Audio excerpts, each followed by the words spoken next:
Good afternoon.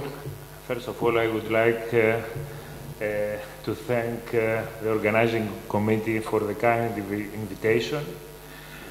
My topic is DDH, hip screening for every baby or only for hips at risk.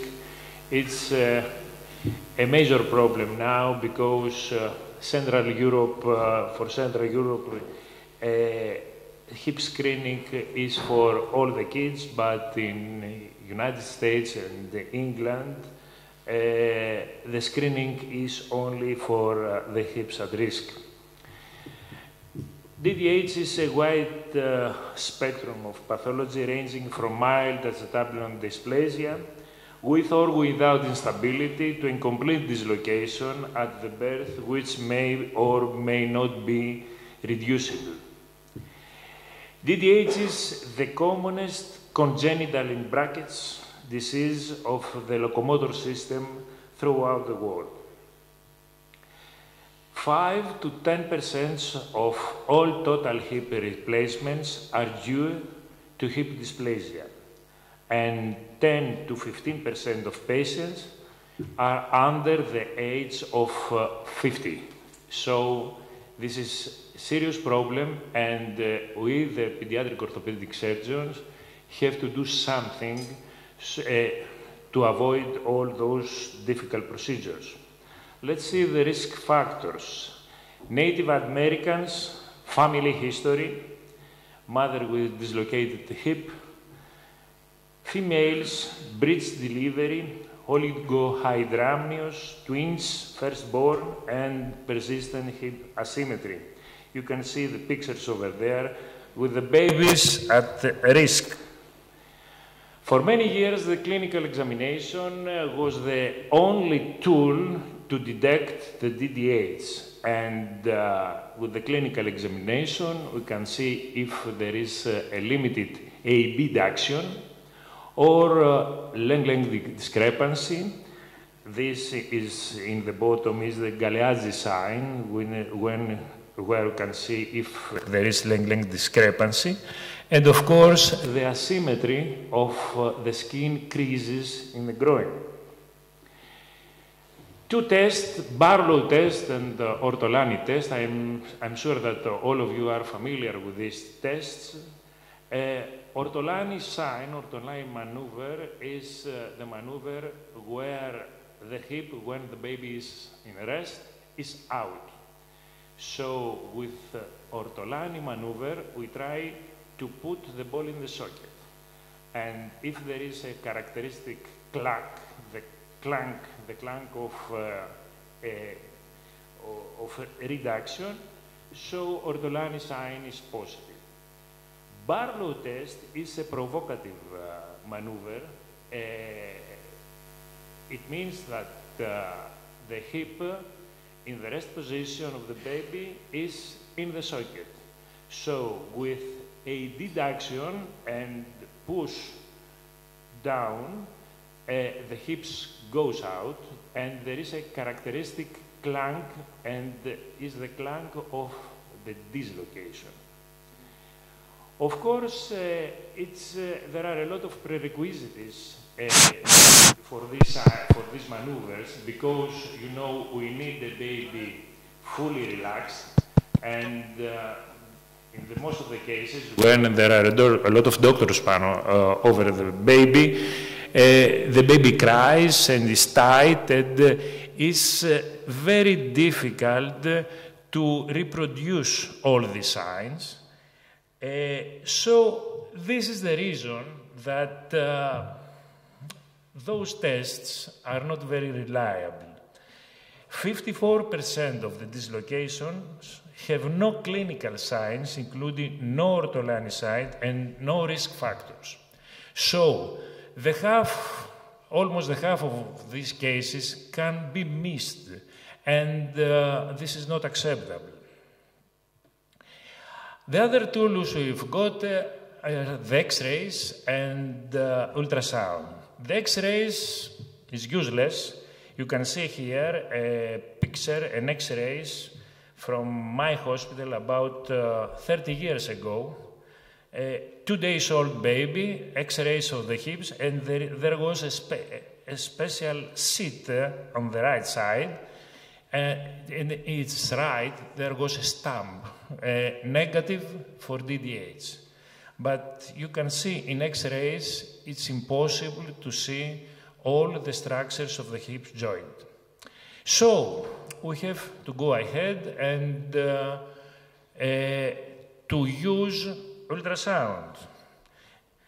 But what kind of ultrasound? We've got a lot of problems. In our practice, we receive a lot of ultrasound like this. You can see off the top the measurement of alpha and beta angle is incorrect. So with these measurements, it's very difficult to decide what can you do for, is it a normal hip or is a dislocated hip?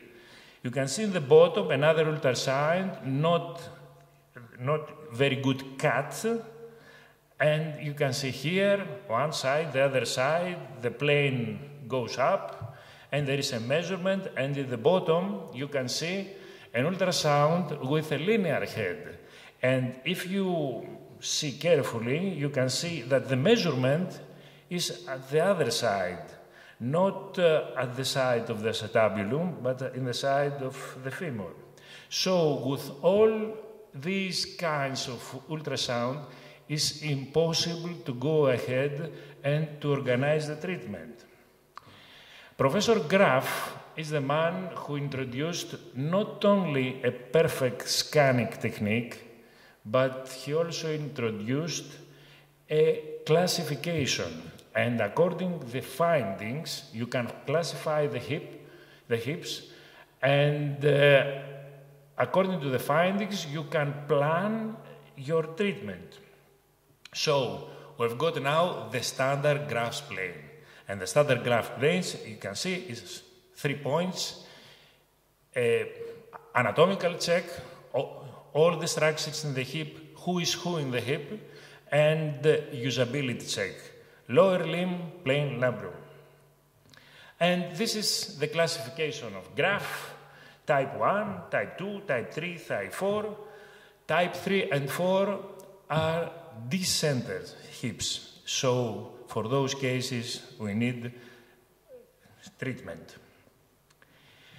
The recommendations of the hip screening are the following: a standard ultrasound technique for the assessment for DDH, a standardized report form, a feasible screen strategy, and training and accreditation schedules. The technical equipment is very important. 5 to 7.5 or more megahertz linear probes, linear non-trapezoid or sector probes. Tilted probes with consecutive oblique ultrasound may lead to overdiagnosis, and we need, it's very important, a baby positioning device and probe guide system, Sonofix, positioning device and sonoguide probe guidance system. Is the only way to keep the baby steady, and the only way to go vertical to the hip joint with the probe. So in this way you can avoid the tilt effects. So now the dilemma is to screen or not to screen. National general screening or targeted program for high-risk cases. The targeted screening, United States Preventive Service Task Force and Canadian Task Force on Preventive Health Care recommend against routine screening of infants that do have a dislocated hip detected at the birth.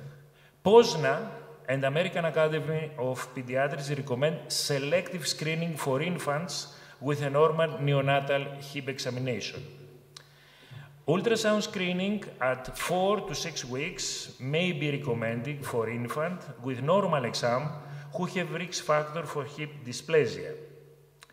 This paper comes from Norway, and the authors say that when the clinical screening is high quality, as in this study, the effect of an additional ultrasound examination measured as late presenting his dysplasia is marginal. But in this case, we need expert hands, and believe me, there are not many, mainly in this country. Another paper from Singapore says that the problems with universal ultrasound screening are high false positive cares and high cost. We know now that in Central Europe there is a general screening politic. In Austria, started from 1991, is Professor Graf's territory. Switzerland, 1995, and Germany, 1996. In Germany, the general screening reduced the rate of open reduction to 0.26 in 1,000 live births. And in Austria, 0.23 to 1,000 live births. And in Austria, Graf's area, this is the lowest rate whichever has been reported in the world. You can see here in this graphic is after Professor Graf's permission. You can see the reduction of open reductions from 1991 to 2004. And if you see in the middle, the increase is because of the Bosnia War.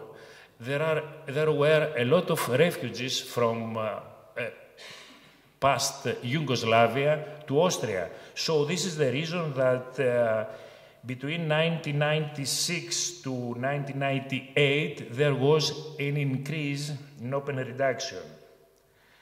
The same, the treatment cost, again after the permission of Professor Graf, you can see the dramatic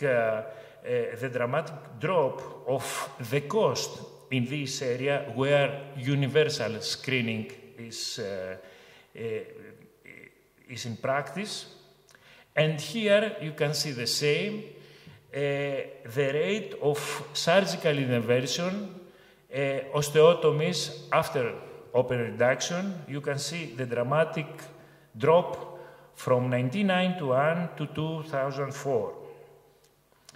This is a Greek paper last year, and the authors say that universal screening early in life is strongly recommended, and initiation of the treatment as early as possible is mandatory for an optimal outcome. And this is the most fresh paper I've found, and the authors are Robert Biderman and Deborah Eastwood, and the final conclusion is that it may be time for a paradigm shift of screening DDH towards a universal ultrasound protocol. Professor Graf believed that hip sonography must be trained by authorized teachers, and for this reason, in my clinic, we have organized 8 seminars with main instructor Professor Graf, who came for the last 10 years, 8 times in Greece. And we try to persuade the pediatricians that all the babies has to go for a proper ultrasound scan. So the next course is this coming month in Heraklion, organized by the radiologist clinic of University Hospital of Heraklion. Thank you very much. I'm going to talk more. As you understand, we are in favor of Graf technique, so I'm going to talk on the principles of Graf technique. Some of the slides are covered by John, so that's good because I'll be in a hurry then. So we've heard about the definition of DDH with a wide variety of pathologic conditions that causes a great disability, and it's a big socioeconomic problem in our days since there is a high percentage of surgery and disability of work. So the time is running against us. If the baby is missed, or if the child is missed, then the game is lost. We need an early and accurate diagnosis. And this is where we start our hip preservation. This is where this session is about hip preservation, that in order to preserve the hip joint, we have to save it early. The starting point is always the clinical examination. We must insist on that. We are not just performing a nice picture at the ultrasound machine. That's why, personally, I'm in favor of the orthopedic surgeons doing the examination and the ultrasound. You've heard about the signs, but none of these signs is pathognomonic for a dislocated hip, so still has a value. We must do the clinical examination, but it needs to be experienced, needs to be an orthopedic surgeon, so we run a risk of missing pathological hips in a great percentage. What are our weapons? What can we use? Radiographs nowadays are digital, they are available, low cost, but the child needs to be older than 6 months in order to be accurate. So there are other issues of radiation also, or of tissues that are lost like cartilage. The sonographic evaluation, the ultrasound, offer us a solution for that. You don't need a sedation, there is no radiation, it's quick, it's non-invasive. It becomes gradually more and more inexpensive, especially in Central and Eastern Europe. There are 4 methods to examine a hip with ultrasound. It is the Graf method, the Harke method, or American way, it's the dynamic that you examine the movement of the hip. The Suzuki technique, the Japanese, with the broad linear head that examines both hips, and the Tergesen, the Scandinavian way, that combines dynamic and static method. The Harke technique is, you see the movement of the head, as you can see on the photo, while you're trying to dislocate it or relocate it. Unfortunately, these cannot show the quality or the anatomy of the acetabulum, and it's just a qualitative description. And you know that the femoral head is not round, so depends where you cut this head. The head looks more like an onion, so the cut of the ultrasound, if it's not in the center, does not show you where the head sits. So you cannot be sure about the head coverage or the instability. And for that reason, we cannot call it a standard technique. The Tergesen approach combines both static and dynamic in transverse, but again, it's a qualitative description. You cannot say that it's a measurement that can be reproduced. The Suzuki is not used anymore, maybe more in Japan. It means examination of both hips with a large linear probe and describes only the positioning of the heads, not the anatomy of the hip. All these authors, though, they compare their results with Graf's method. So they use the Graf method as the standard and gold standard to compare with.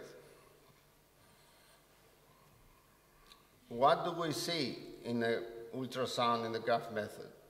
We see the bottom of the acetabulum and the coverage on the central plane where the head sits and where it gets all the load. So the central plane of the graph is through this specific point where is the head coverage and the loads on the hip joint. This is the new technique of 3D dimensional ultrasound, that you can see how the head looks and where is the central plane of the graph and how you get the measurement exactly at the center of the femoral head.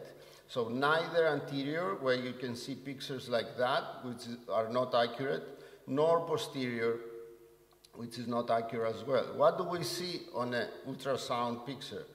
We see the chondro-osseous border, which is the border between the cartilage and the bone, the physis. We see the greater trochanter. We see the femoral head. We see the synovial fold between the greater trochanter, in the intertrochaderic line between the greater trochanter and the femoral head. We see the labrum, which is a triangle, dark triangle. We see the capsule and the perichondrium like a fat white thing in front of the ilium. We see the cartilaginous roof of the acetabulum, very important because you can imagine in a dislocated hip, this will be folded and in the acetabulum and the bony roof. The lower limb, which is the most important and must be seen in every ultrasonogram, it's the lower bony part of the acetabulum where the head sits, and later on will form the fossa. So there is a checklist which is absolutely necessary so that Graf says that this is a good ultrasound and it's not for abyss. As he usually says, if it's not like that, it's for toilet.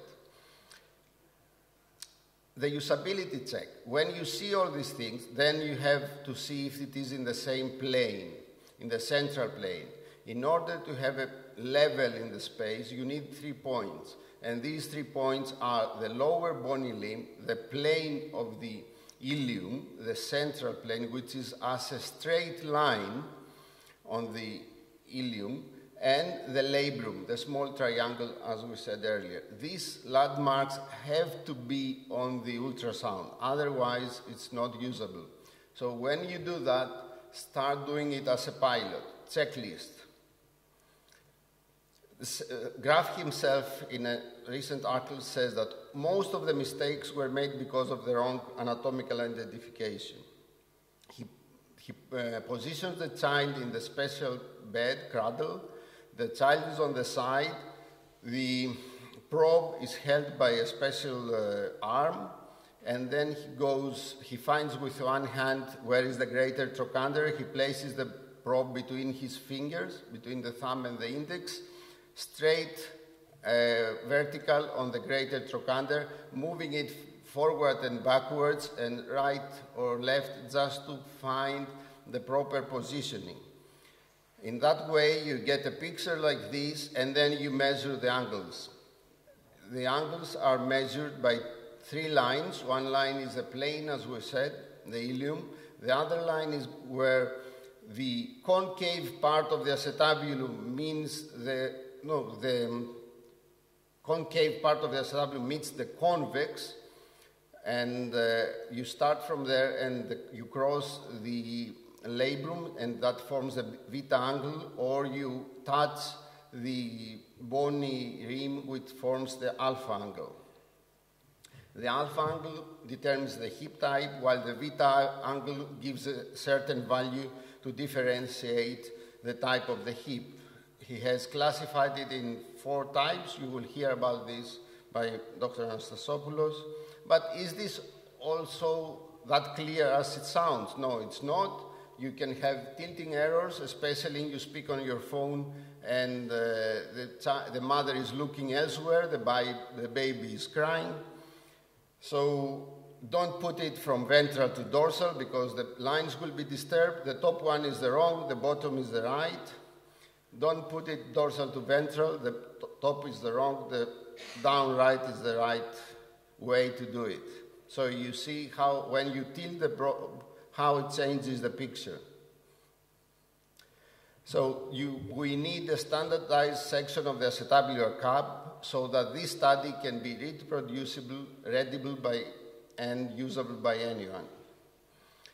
About the screening now, there is a dilemma, as we said earlier. So we do a national general screening or a targeted program. The evidence for screening is strong. It doesn't matter. It just has to be organized and well organized and standardized.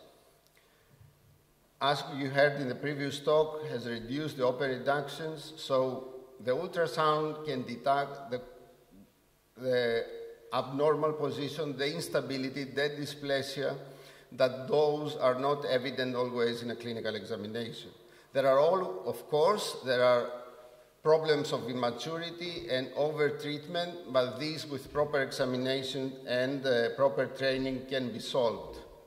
It is currently the most accurate diagnostic tool in DDH, and notably has decreased the rate of late DDH cases. So the motto is better ultrasound today than have a limb tomorrow. Thank you.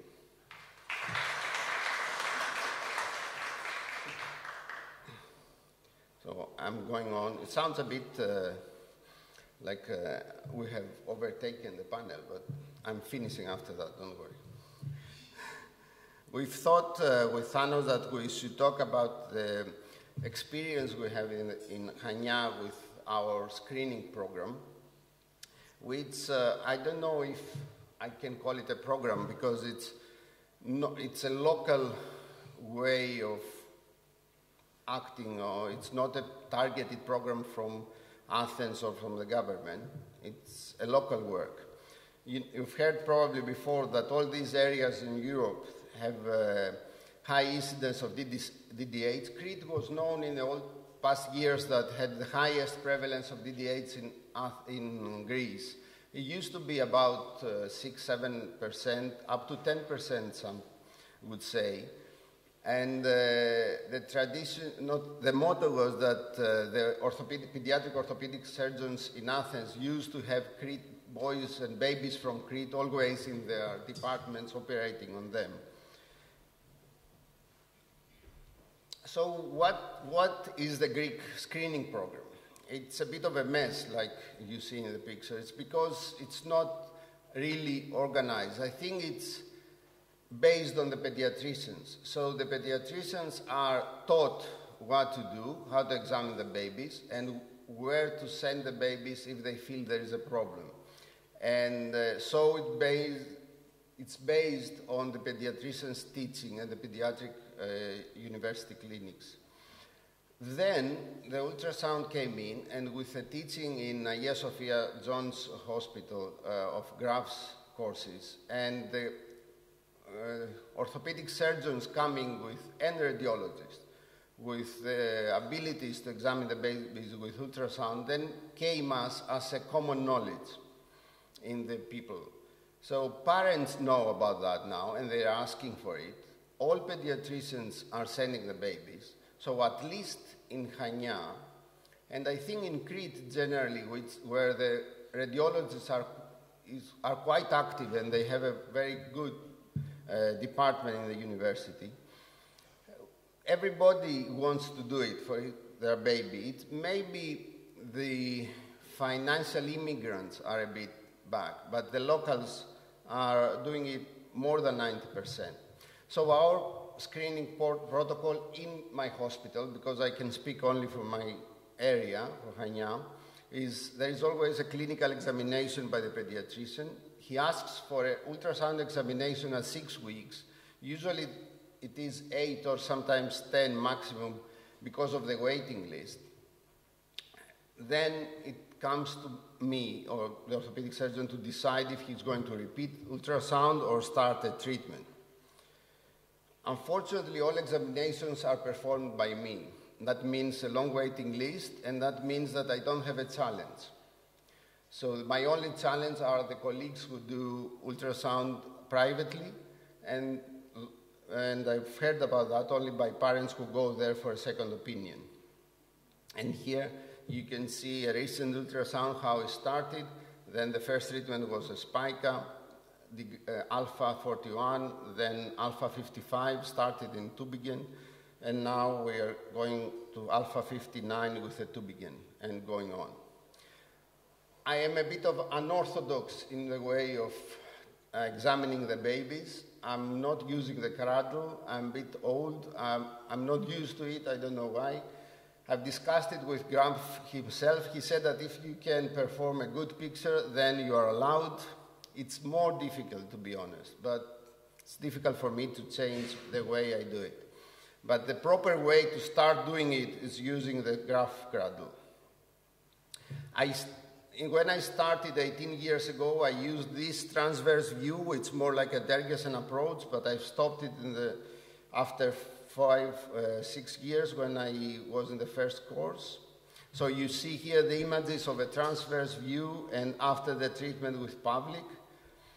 And this is a dynamic view of the Harke view. It's useful because you can see all the way how it moves, but this is not how I decide about the treatment. I like doing it, so I'm still doing it. So I have 3 periods of screening. One period is when I was private, 2 years before entering the hospital. I was examining about 600 babies per year. Then the first year in my hospital, about 500 babies. And lately, I'm coming down to 400 babies because of a lot of work and because there are other colleagues doing it as well privately.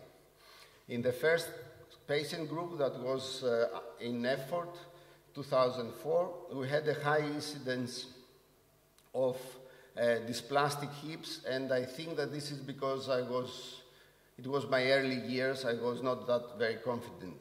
So the normal hips came up to 70%. So where you see the girl with a positive Barlow ortholani at birth and after treatment with public. The second period, 5,300 babies almost. The numbers are dropping. I'm getting more confident, more normal hips. And the third period, less babies, about 400 per year, but I'm getting stable now. I'm used to it. I'm about 90% normal. But there is a new sheriff in town. There is a new colleague who's doing it privately, and you can see her numbers. So they're not far from mine. So it seems that I have someone to compare with. Or you can see the last one on the right is my colleague in the private sector and how my normal hips are stable about 90% and immature about 8-9% and highly dysplastic about 2%. So far, talking with pediatricians, for those patients I don't follow up, and knowing from those I follow up, there are no missed dislocations and no open reductions. It is an homogeneous population. Of course, the communication and info is personal. I cannot put it down. But it's a small world here. Everybody knows everyone. So if something bad happens to a baby, I'm sure I will know. Maybe the parents will come and beat me, who knows. It is a one-man show. What can I say? I need a control group. I need a trainee. We have a lack of trainees and the research team to put down the numbers. So I need a real statistical analysis and not mine. This is the real Greek screening program. These are the courses at John's unit, and I think this is how all started. So better ultrasound today than having a limb tomorrow. Thank you.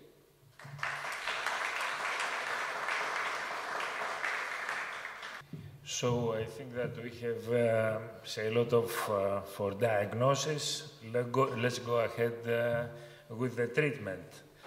How to start mainly for the newborn babies? What can we use? A splint, spica? What kind of splint? Pavlik, Tübingen, other? So let's start from the treatment. I'm sorry. From birth to 6 months of age. The treatment options we have are the following: age of the patient at presentation, family factors, reducibility of the hip, stability after reduction, and the amount of acetabular dysplasia. For the type 1 hips joints, there is no need for any treatment. the acetabulum has a normal morphology, and alpha angle is over of 60 degrees. This is a normal hip. We have nothing to do. For type 2A hip joints, the child is less than 3 months of age with borderline acetabular morphology and non-displaced femoral head. Alpha angle is between 50 to 60 degrees, consistent with immature acetabulum. Vast majority of these children progress to a normal by 3 months of age. 96 approximately percent. So in these cases, we have to repeat the scanning in 3 months of age, may be done to confirm the expected progression to normal. Type 2B hip joint, same as type 2, but the child is greater than 3 months of age. So for those kids, need intervention since by 3 months immature acetabulum should not longer be present, because you know the rate of the deepening of acetabulum goes down and down and down. Type 2C hip joint, the acetabulum here is deficient with non-displaced femoral head, becomes 2D when descending femoral head is present. The alpha angle is less than 49 degrees, so for these cases, intervention is required regardless of age. Type 3 joint, according to graph classification, here we've got a decenter hip joint. You can see the labrum is pressed upwards, and if you see the scan, you can see that the cartilage is squeezed between the femoral head and the bony roof of the acetabulum. So the alpha angle in these cases is less than 49 degrees with subluxation of the femoral head. So in these cases, intervention is required regardless of age. This head has to be in the socket as soon as possible. Type 4 hip joint, so it's a dislocated hip. Intervention is warranted regardless of age. In this case, we've got a phenomenon that Professor Graf says that is a hip phimosis, because you know there is a pulling of the capsular femoral head that crossed by a psoas tendon, so there is a struggle and an obstacle that makes the reduction of the acetabulum very difficult.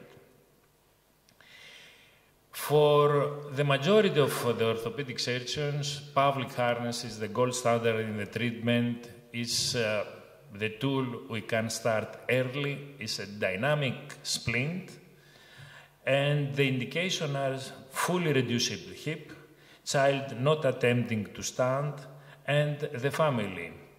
I have to notice that this is not a family-friendly device.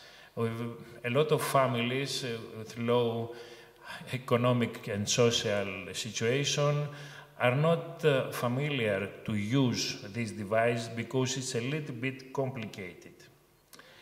The treatment protocol for Pavlik harness is full-time wear with hip ultrasound in harness every 4 to 14 days.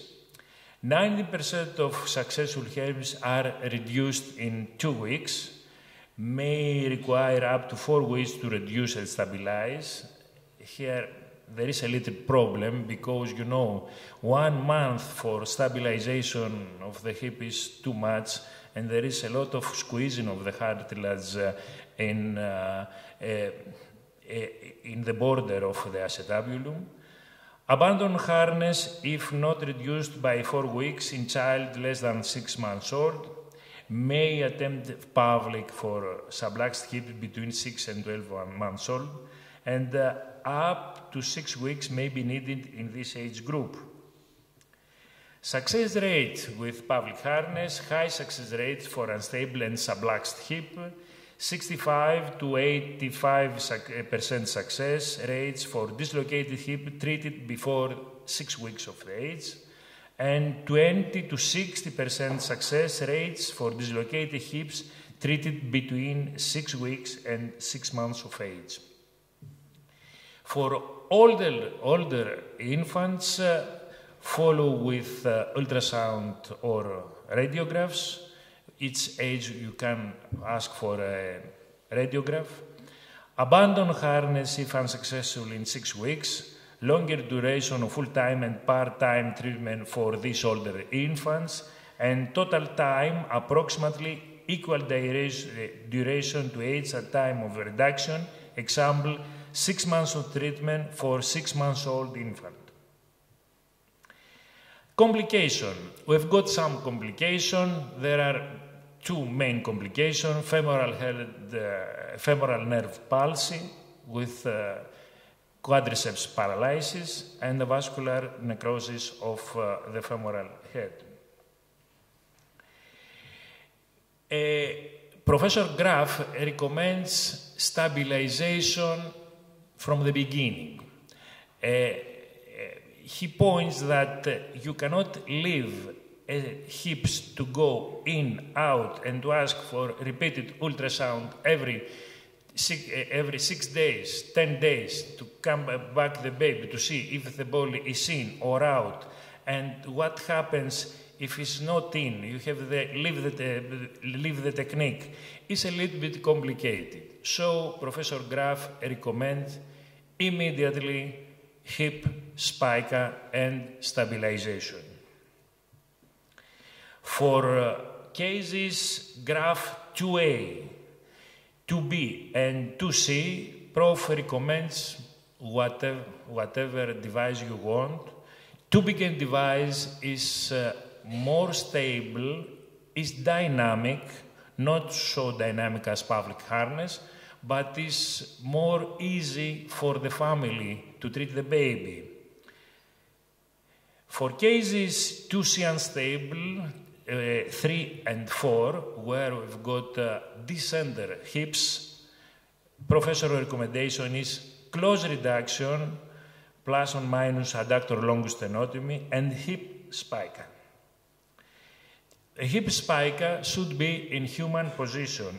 If you see the fetus in the belly, the human position is with the hip in overflexion, more than 90 degrees. We need about 100 degrees flexion, and abduction without force. The abduction should be soft, not too much violence when we put the spica, because the risk of avascular necrosis. Here you can see a lot of other devices, the Freyka. You can use whatever you want. And some examples. Here I've got from my practice a 2 months baby with a type 3, graft type 3 hip. You can see 3 months in Tübingen splint. In the bottom you can see normal hips. Another case, another female 2 months old with type 4 on the right side and type 3 on the, type 4 in the right side and type 3 in the left.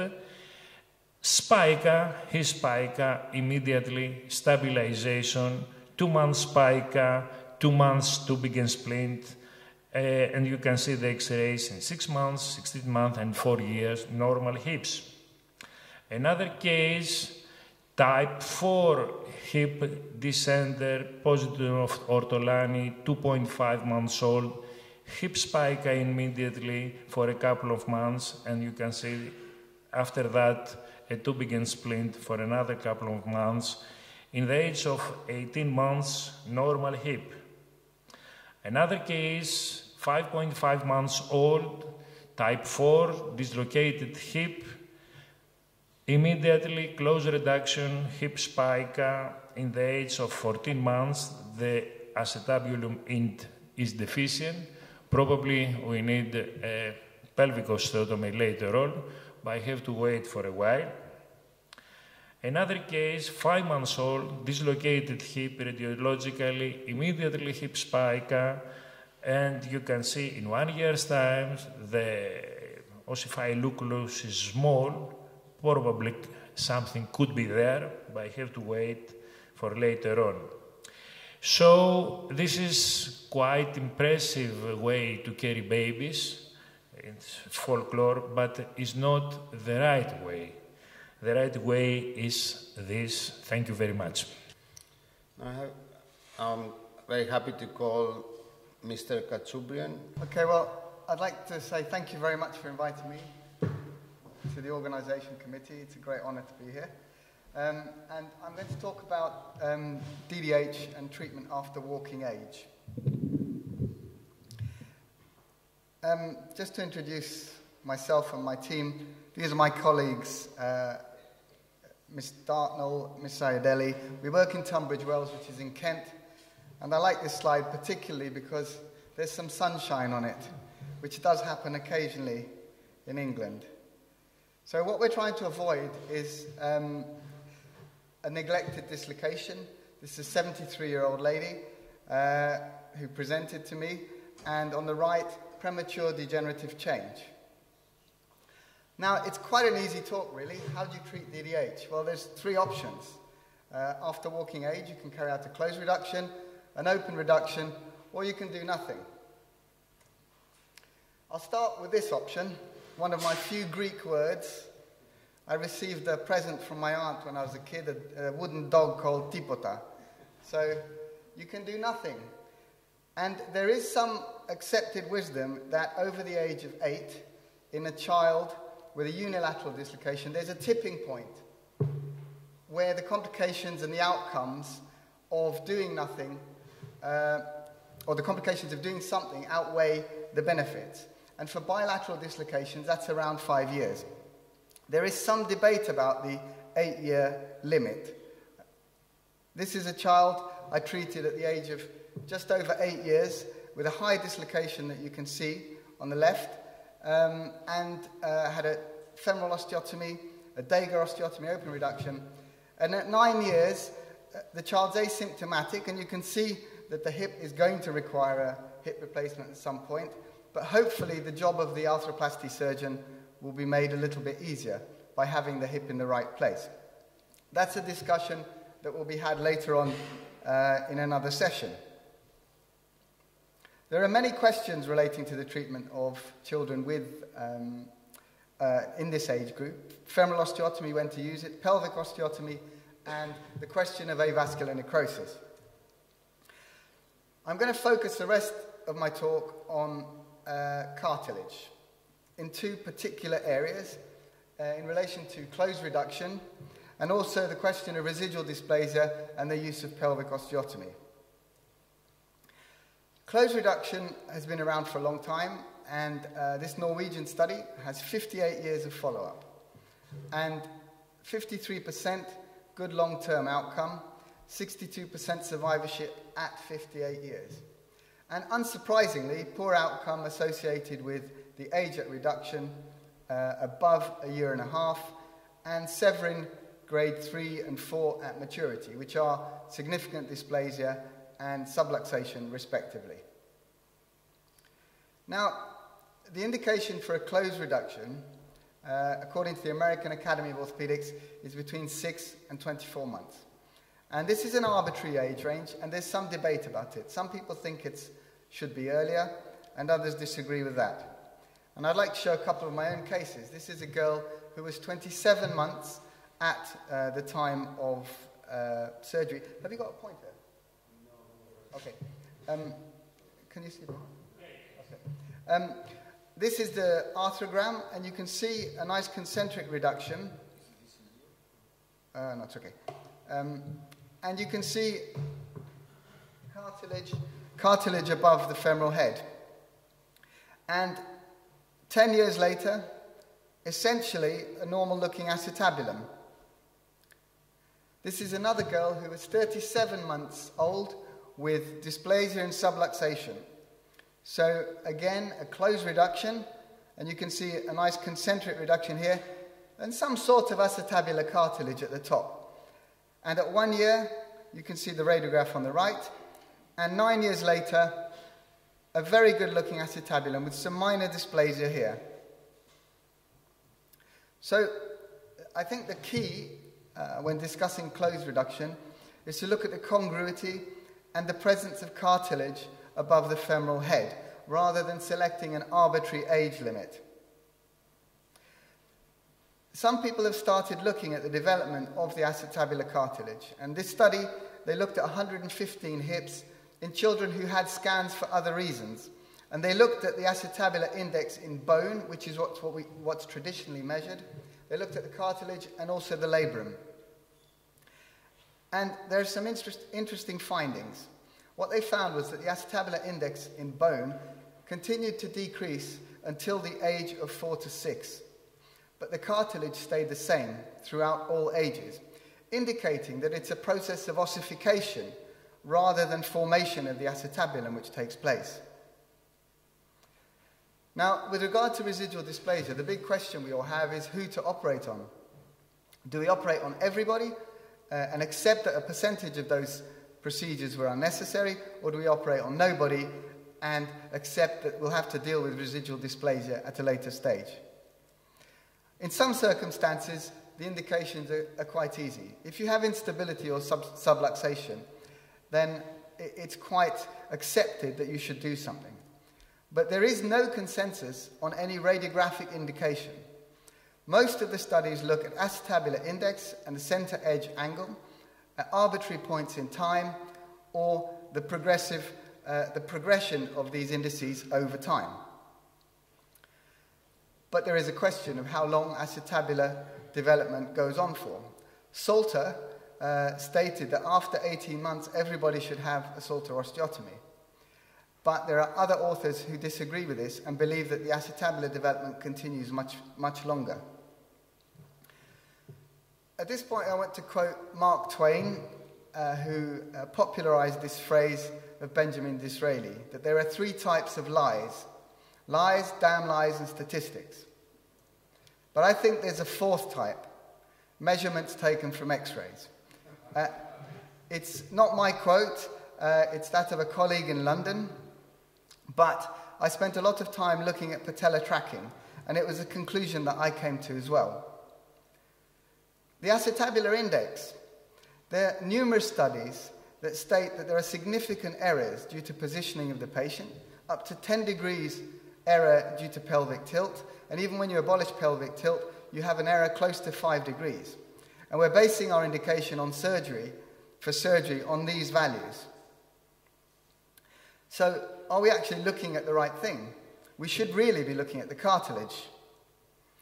This is an example, a girl who was 19 months at the time of reduction. And everybody's going to look at this image on the right here and say, this is a terrible arthrogram. Sure, there is medial pooling here, the head's not sitting in the right place. But when I did this, it felt clinically very stable, so I ran with it. And at 1 year, I was quite worried because it was very dysplastic. At 3 years, I was still worried because it wasn't improving. And at 4 years, I did an arthrogram, and I thought, oh, look, there's acetabular cartilage covering the head. And at 10 years, with no further intervention, you can see on the right here a very good acetabulum.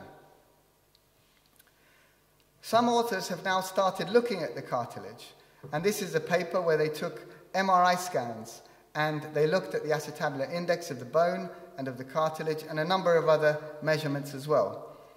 And what they found in 31 hips that were judged to have residual dysplasia using the Tonnis method, where they did the MRI scan at the age of 5, that 27 of those 31, where there was good cartilage, ossification took place over the following 2 years. And I'd like you to note 2 things: 2 years and 5 years. So this is a process that is going on for a considerable length of time. One final point I'd like to make. This is a study from the JBJS in 2016.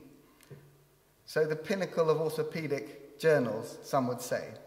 But look here, the age groups, 3 to 30 months they're including. We know that under 1 year the prognosis is much better. Their follow-up is short.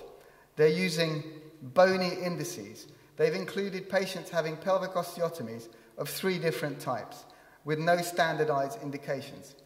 And somehow they still managed to reach a conclusion.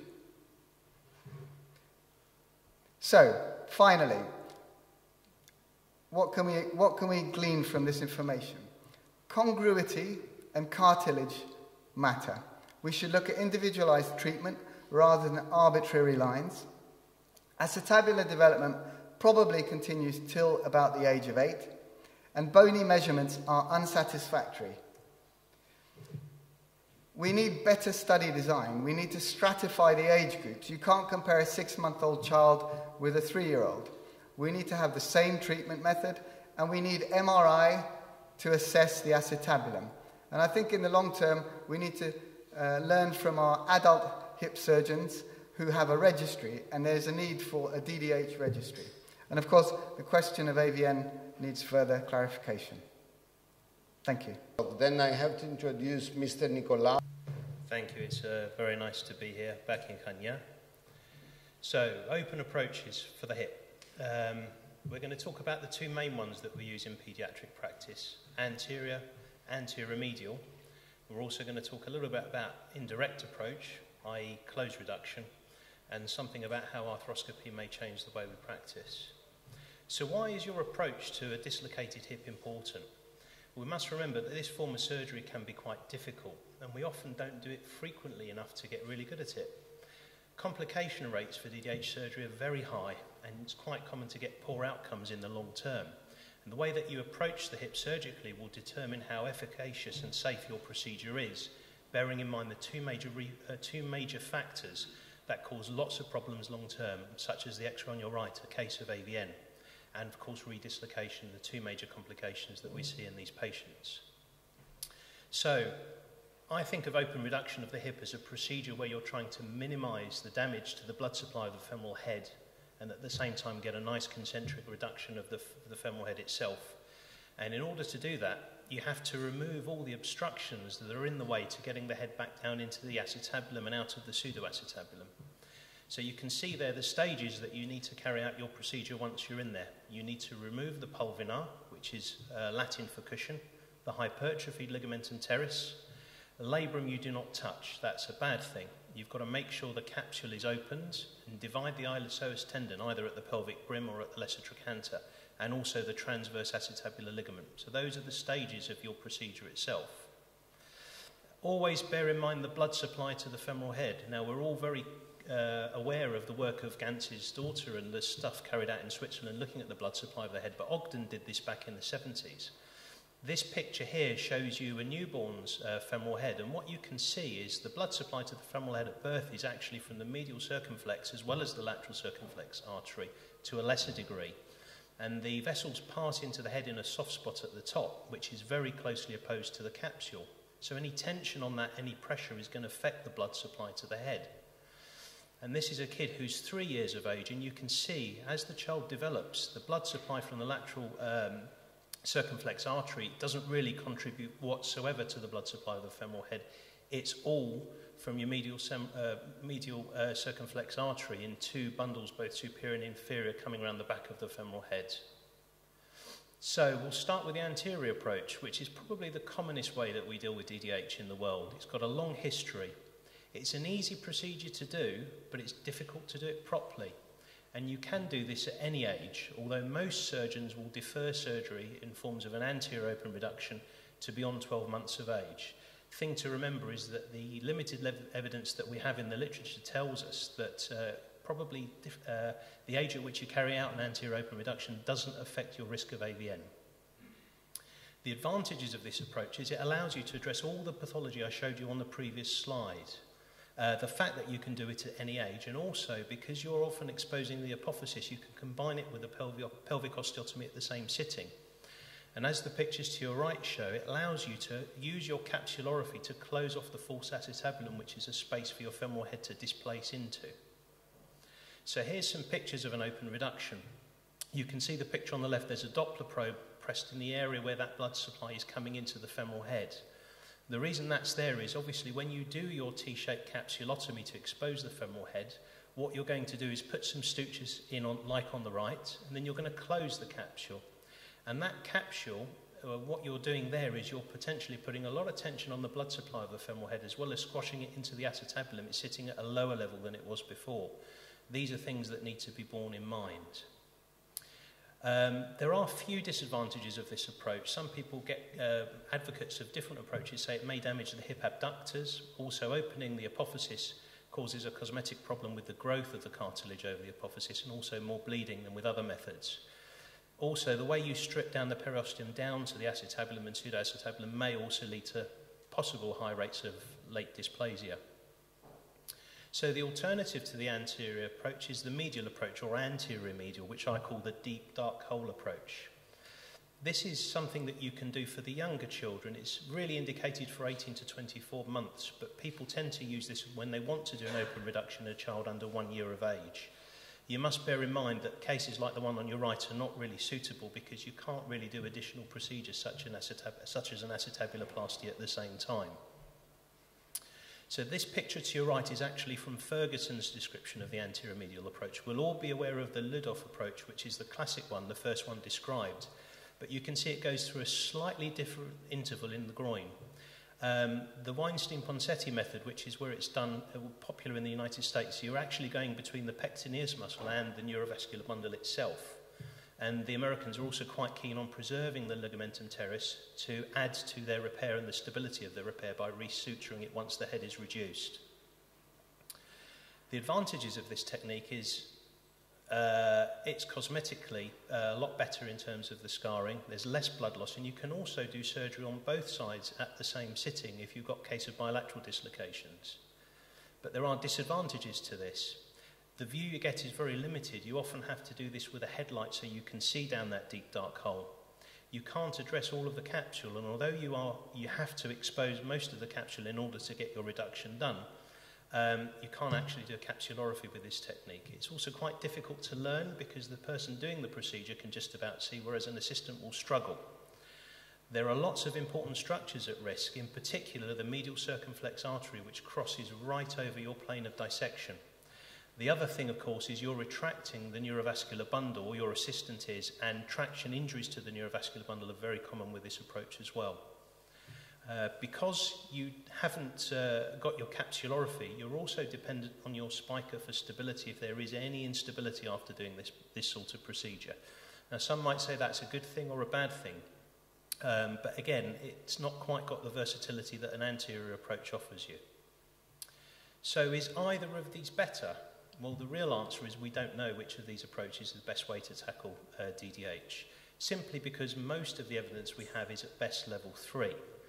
And although you can compare surgical techniques, you must remember that there's a lot of variability in other aspects of management of DDH, such as how long you use a spica for, do you use a splint, what position do you put the leg in. So trying to get an idea of which is better with current evidence is not really there. The other thing to remember is AVN rates for DDH are very variable in the literature. It goes differently from paper to paper, from centre to centre with either approach, so it's very difficult to comment on with any real degree of satisfactory knowledge whether one is better than the other. Indirect reduction, now you've heard from Mr. Kachburin about close reduction. This still has a role to play. And the one thing that you probably picked up from his talk, and I'll tell you again, is that you can attempt a close reduction, but do not accept a substandard reduction or any excessive positioning to maintain that reduction.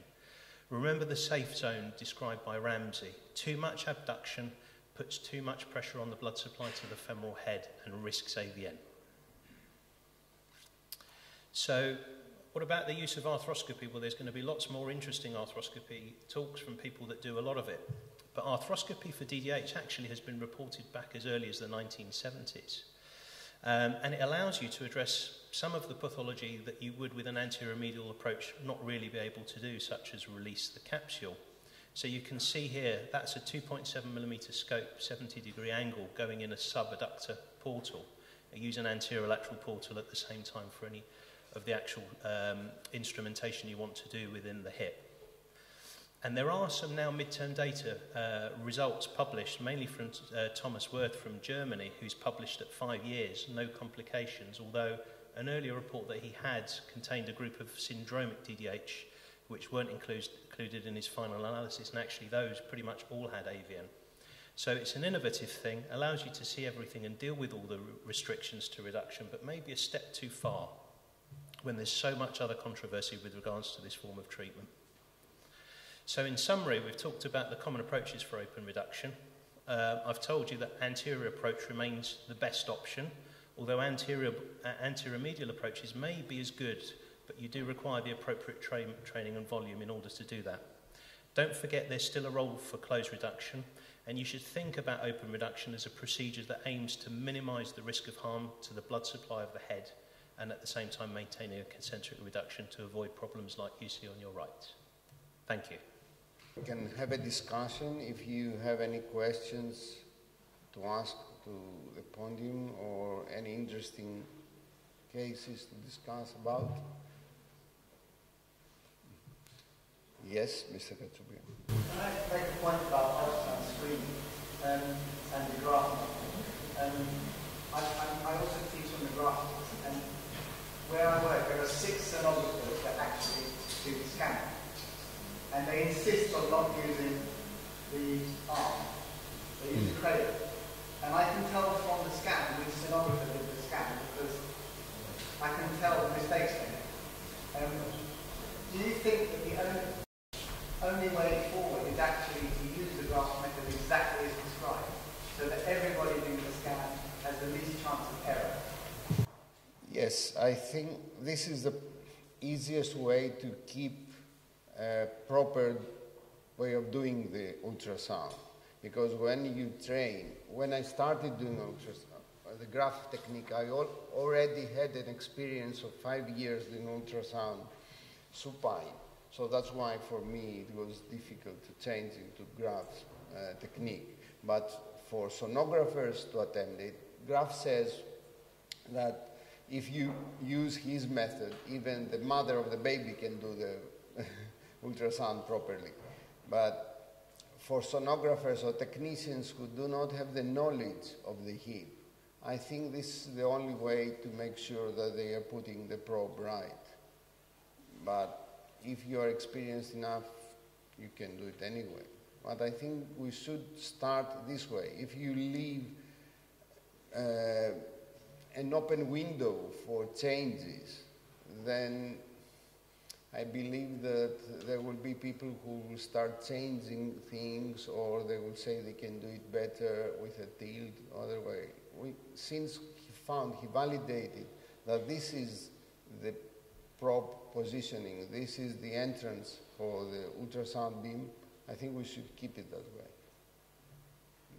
This is my opinion. Now, I need to call Mr. O'Hara, a giant name in orthopedics, well known for his work in pelvic osteotomies and the designing of the hip resurfacing arthroplasty. Customary to give a little bit of introduction in relation to the place you're visiting, and on the left here is a picture of Odysseus, and this is a picture of the world as was known in Homer's time. And you'll see Crete is down there. It isn't referred too much in the travels of Odysseus. These are the travels of Odysseus as listed in the Odyssey, as now made by modern interpreters of his travels. And here's a sort of a cartoon commentary on the ultimate bad business trip. Anyway, these days, there's a lot of investigations of Ithaca, and there's talk now that Ithaca was actually the westernmost peninsula of Kephallonia, as shown in this illustration. But these days, of course, you just use Google Maps to get here. So that's how I got here by Google Maps from a place quite close to Ithaca in the last couple of days. Thank you very much for asking me to speak here. My talk now is coloured by a little bit of history. Oh dear.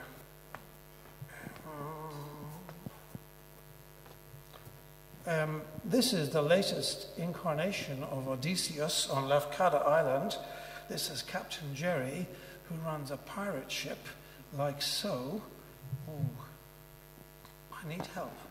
Something's wrong with this bad, naughty computer. Maybe I just click on PowerPoint, click on this. Yeah, okay, good idea. Okay, great. Yeah, that's what I was doing, yeah. But maybe I touched the touchpad at the same time. Anyway, here we go. This fella here, Captain Jerry, runs the Odysseus ship, and this is supposedly a little bit like Odysseus' trireme.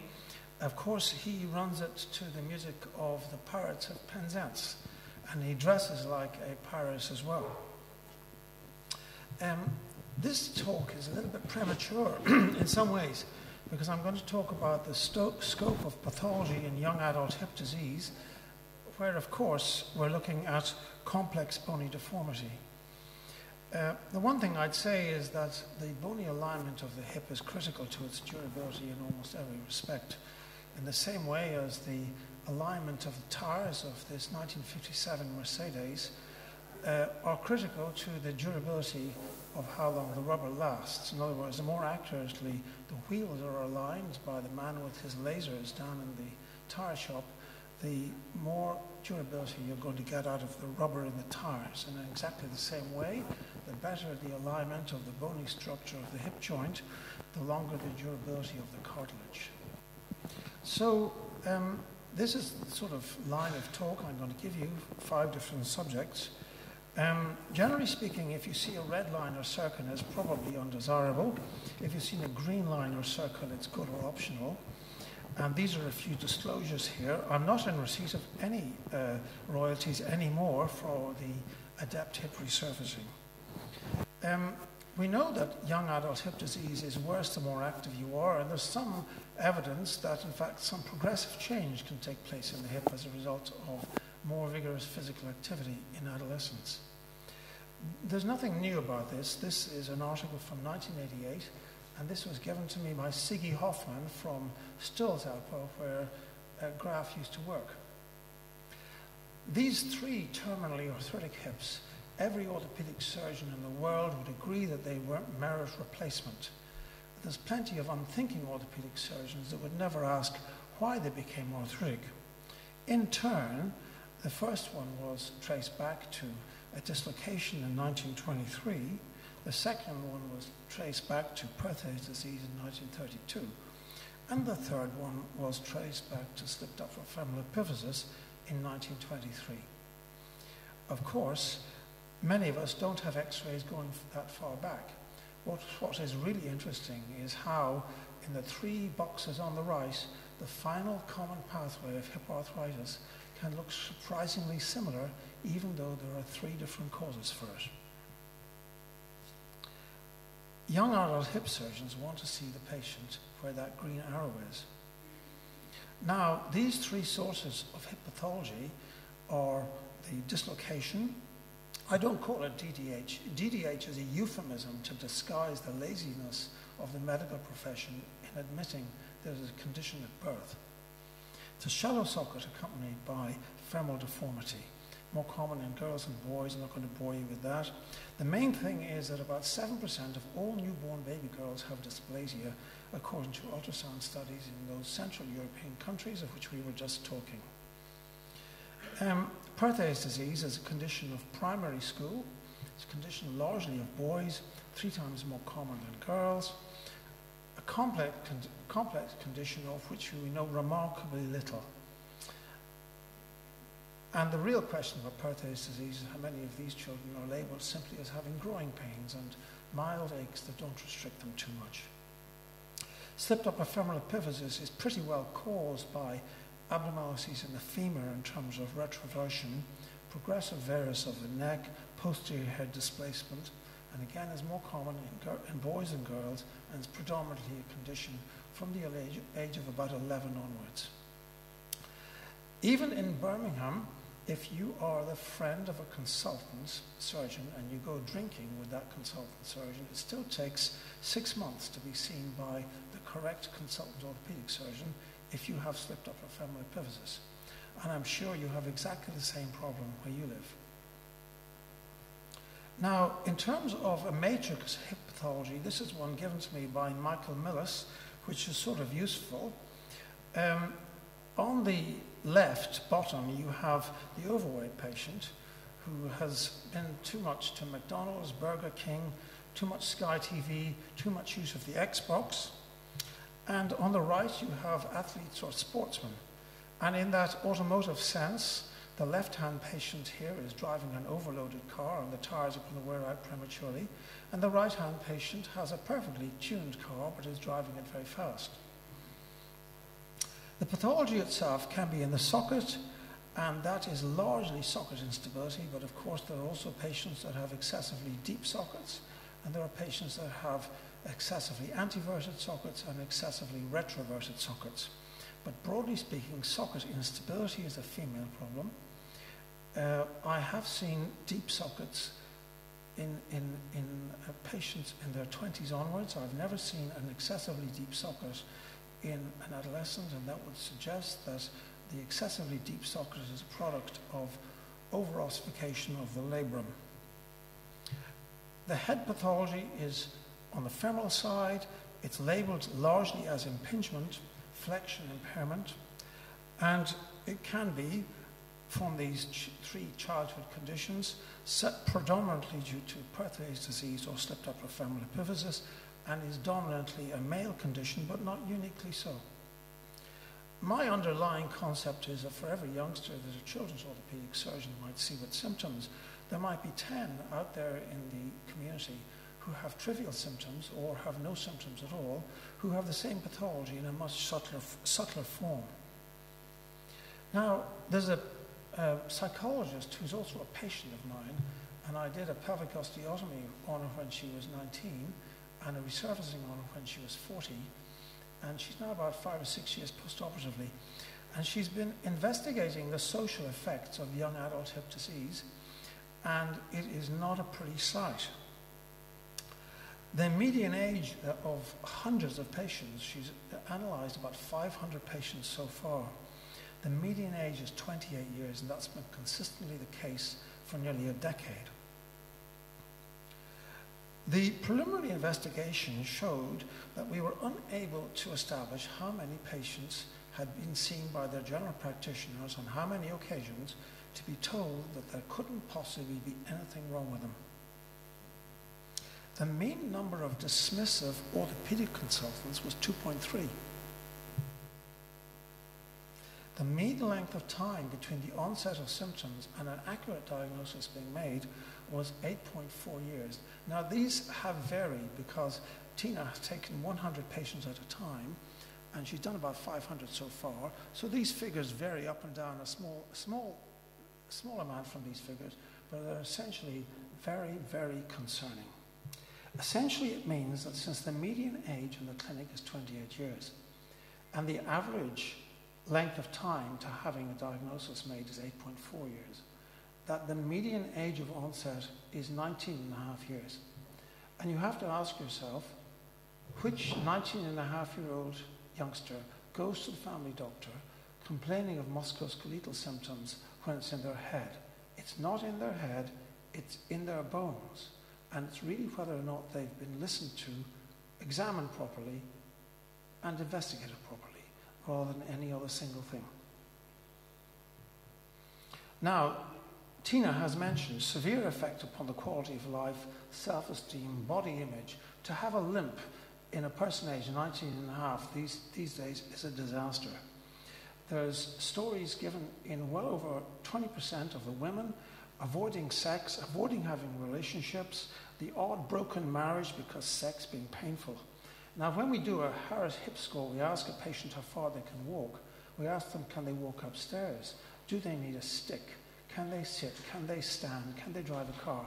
We never asked them about sex.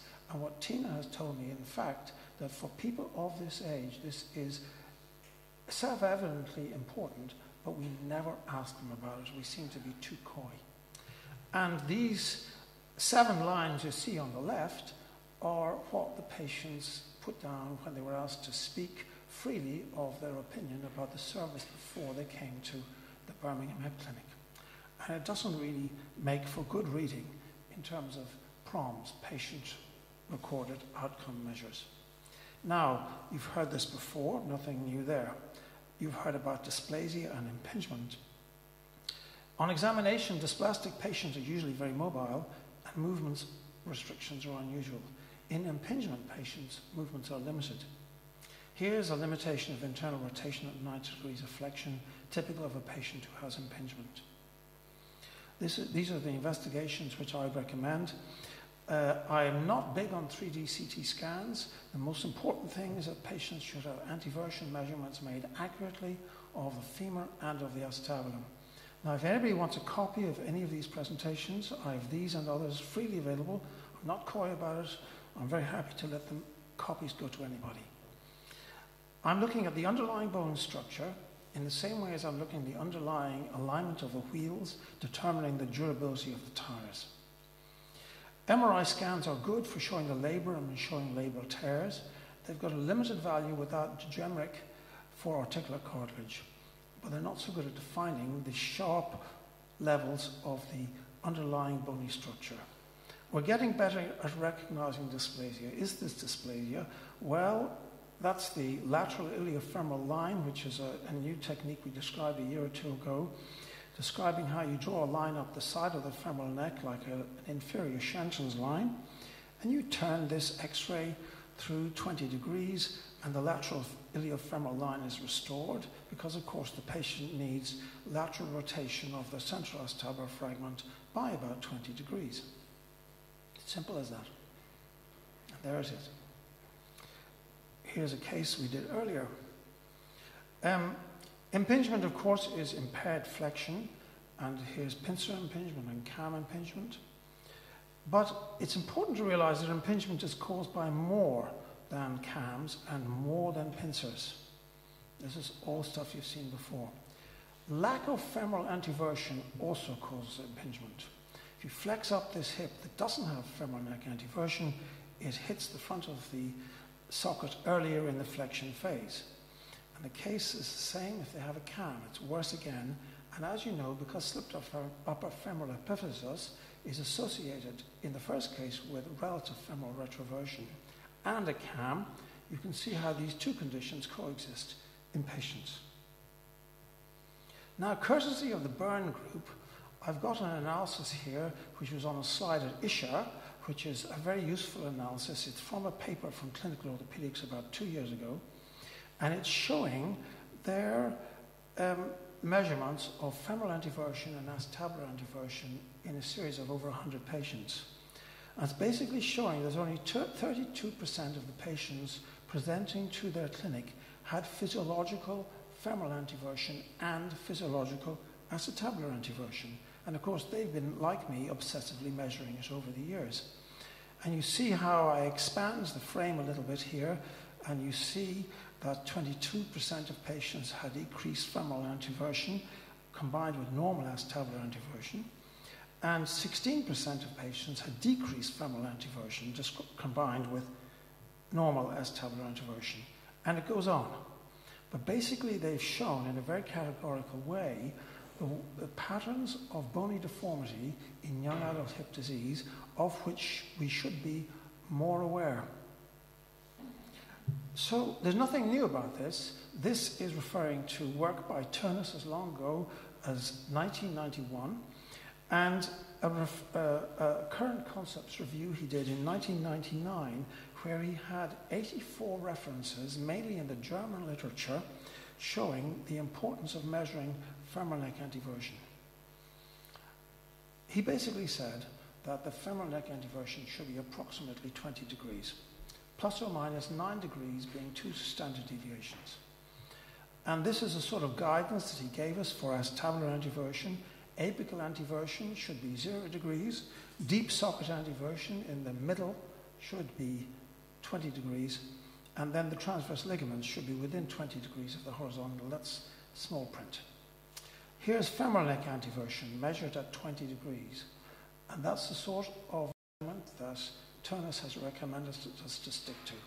And I believe that this is a neglected aspect of hip pathology.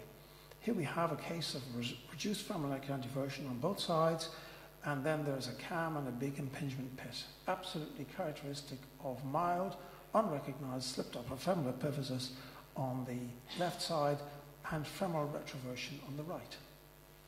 Here are a group of 45 hips where we were sent them with an MRI scan saying, look boys, we've done an MRI scan and your patient has a labral tear.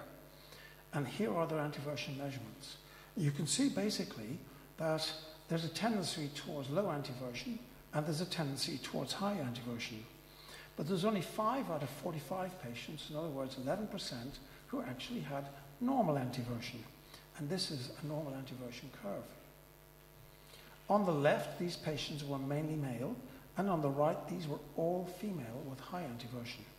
And now if we look at the association between cams, now there's been a problem with the transcription of this file from another one, but the light blue is a cam and the purple is no cam. And you can see to the left of the curve a very strong association with the presence of a cam and retroversion, and the relative absence of cam abnormalities with high anteversion. Here are 136 service personnel which the British Army put through the scanner after they were injured, but their femora were not injured, and this is their femoral neck anteversion, somewhere in the region of about 12 to 15 degrees, being the mean, median, and mode.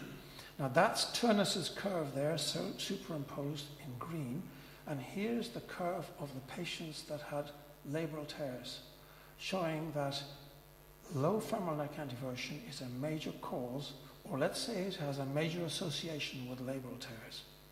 Now I've done about 760 audited femoral rotational osteotomies, and there's sort of a brief outline of the results. The main thing is that there's been no hip replacements, no arthroplasty. There are 3 patients who are unhappy dancers whose alignment post-operatively is perfect, but they're unhappy because they're dancers. And they represent 3 of 5 problem patients where the anteversion was inaccurately adjusted. So essentially, it's a very satisfactory operation once you learn how to do it properly. Here's a patient who has hip arthritis at the age of 51 and was arthroscoped for some reason or other. So why did this hip become degenerate? Well, you can see it's got minor dysplasia. It actually also has virtually no femoral neck anteversion, and that's almost certainly why it became degenerate. And here's one we did earlier. This is a femoral neck, femoral rotational osteotomy in combination with a hip debridement. And this is the earliest case of hip impingement I've ever seen. This is a 10-year-old boy who had a 3-year history of an irritable hip. And he'd been looked at lots and lots of times, an irritable hip. And you can see an impingement pit. Let's see if I can get... No, sorry. I can't seem to get an arrow. Can anybody see the impingement pit? Where's the arrow? How do I get the arrow back? Oh, right. It's right there. Good. There's the impingement pit. He turned out to have 0 femoral neck anteversion, and we did an internal rotational osteotomy of 20 degrees on him, and he's a very happy bunny since, and he's got a Harris hip score of 100 once we took the plate out. So, since ISHA in Santiago has become the Hip Preservation Society, there's developing interest in operations other than hip arthroscopy, femoral osteotomy, pelvic osteotomy, and the big question, of course, is above the age of 40, if you should be attempting any of these joint-preserving operations. And of course, we're beginning to recognize the poor prognosis offered if there's any significant articular cartilage damage. And I believe that we now are at the stage when units should be recruiting multi-skilled surgeons, or they should be recruiting enough surgeons with both skills to provide a decent service to the patient. And I think it's worth both hip osteotomists and hip arthroscopists explaining to the patients that there are intra-articular sources of pain and extra-articular sources of pain, and we need to tell the patients that they need operations wherever the abnormalities are. So, if you remember only one thing today, alignment is everything. Then I'm inviting Professor Villar from London, another gigantic name in orthopedics, very well known for his pioneer work in hip preservation, hip arthroscopy. Okay, folks. Well, Babes, Thanos, everybody, it's a great pleasure to be here. And before I start, will you raise your hand if you have had a paper rejected by a journal? Okay, thank you. Right, so this is for you. And you would have sort of thought, I'm the editor of the Journal of Hip Preservation Surgery, you'd have thought I would simply send everything to me. I'm not going to say that, because in real life, where is the best? What should be going through your head? I mean, basically, you might think anywhere that will accept me, okay? That may be what you're thinking, and I want to try and tell you how to cheat, and how I cheat, and how you might like to use a few of the clues I've got to let you get started. Because basically publishing, and I've done a fair bit of publishing over the years, publishing is going through a revolution.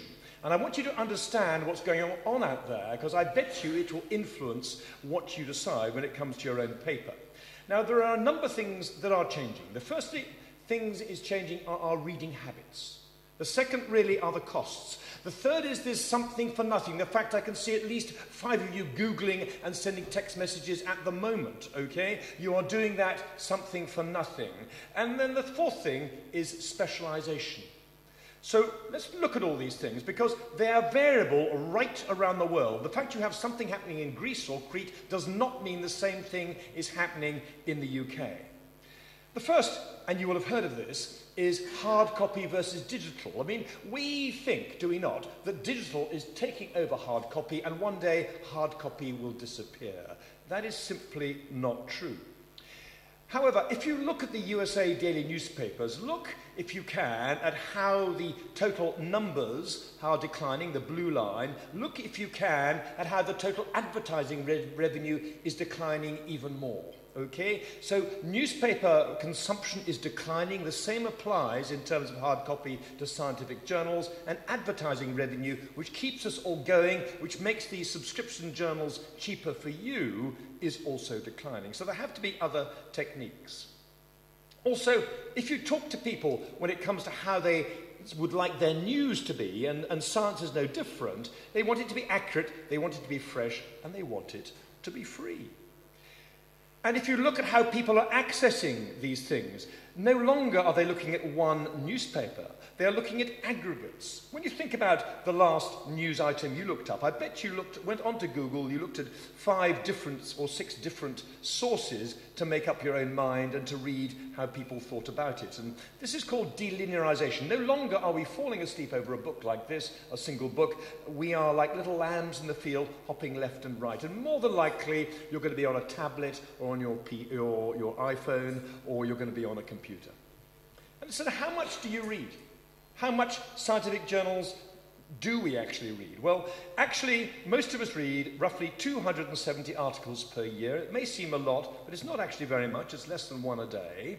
The mean reading time in the 1990s was about 45 to 50 minutes. The mean reading time now is about half an hour. We've now got we now scan read rather than going through specifics. Yet, if we're going to write a paper, it'll take about 100 hours. There's 100 hours of work to produce a paper. So there's a very short reading and a lot of writing.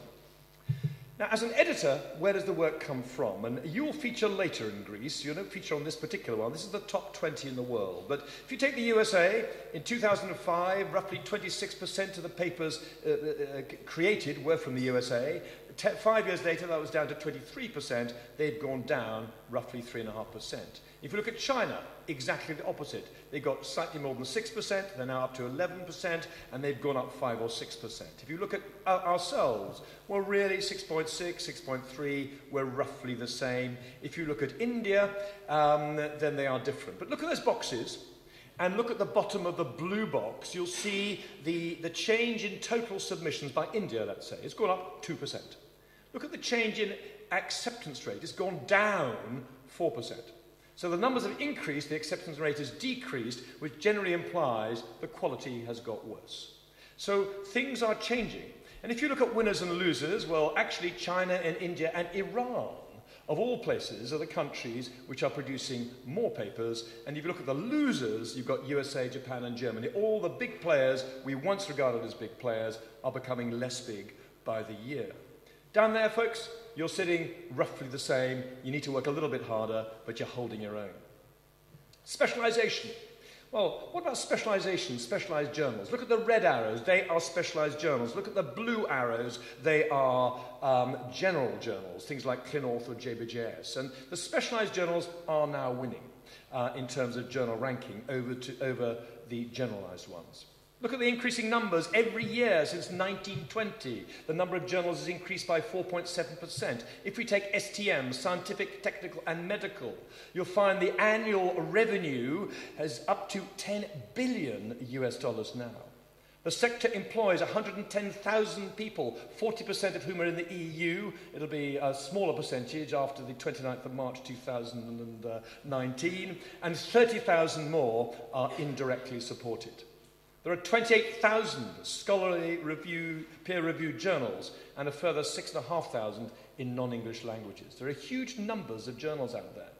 And we have a total of 2.5 million articles published every year. So you think you're having problems with your one, okay? It's a matter of actually trying to get the right location and knowing how to do it. How about costs? Librarian costs. If libraries cut back on costs, it means they cannot buy my journal, which means I've got to find more advertising, which means I've got to be more attractive in the types of paper I select. As an editor, yes, I'm looking for good science, but at the same time, I don't want my journal to go under. So enter open access. In essence, open access is very big in biomedicine. We lead the world in terms of the open access papers that we read. And look why. I mean, if you take a print and online journal, a single paper will cost $4,871 to publish. A single paper in a journal, if you take everything into account. Go to the right in the blue circle, and with online only, open access, you're down to, let's say, $2,289. It's much, much cheaper going for open access. What is more, and the yellow bar is an open access journal, the ones below are subscription. You get a much better hit rate, a much better impact factor.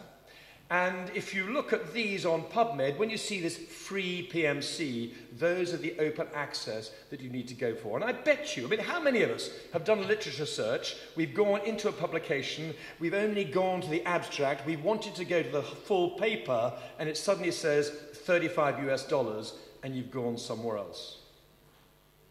Okay. So you want the whole paper, don't you? You want the whole paper, and you're going to get that through open access. You're not going to get that through subscription.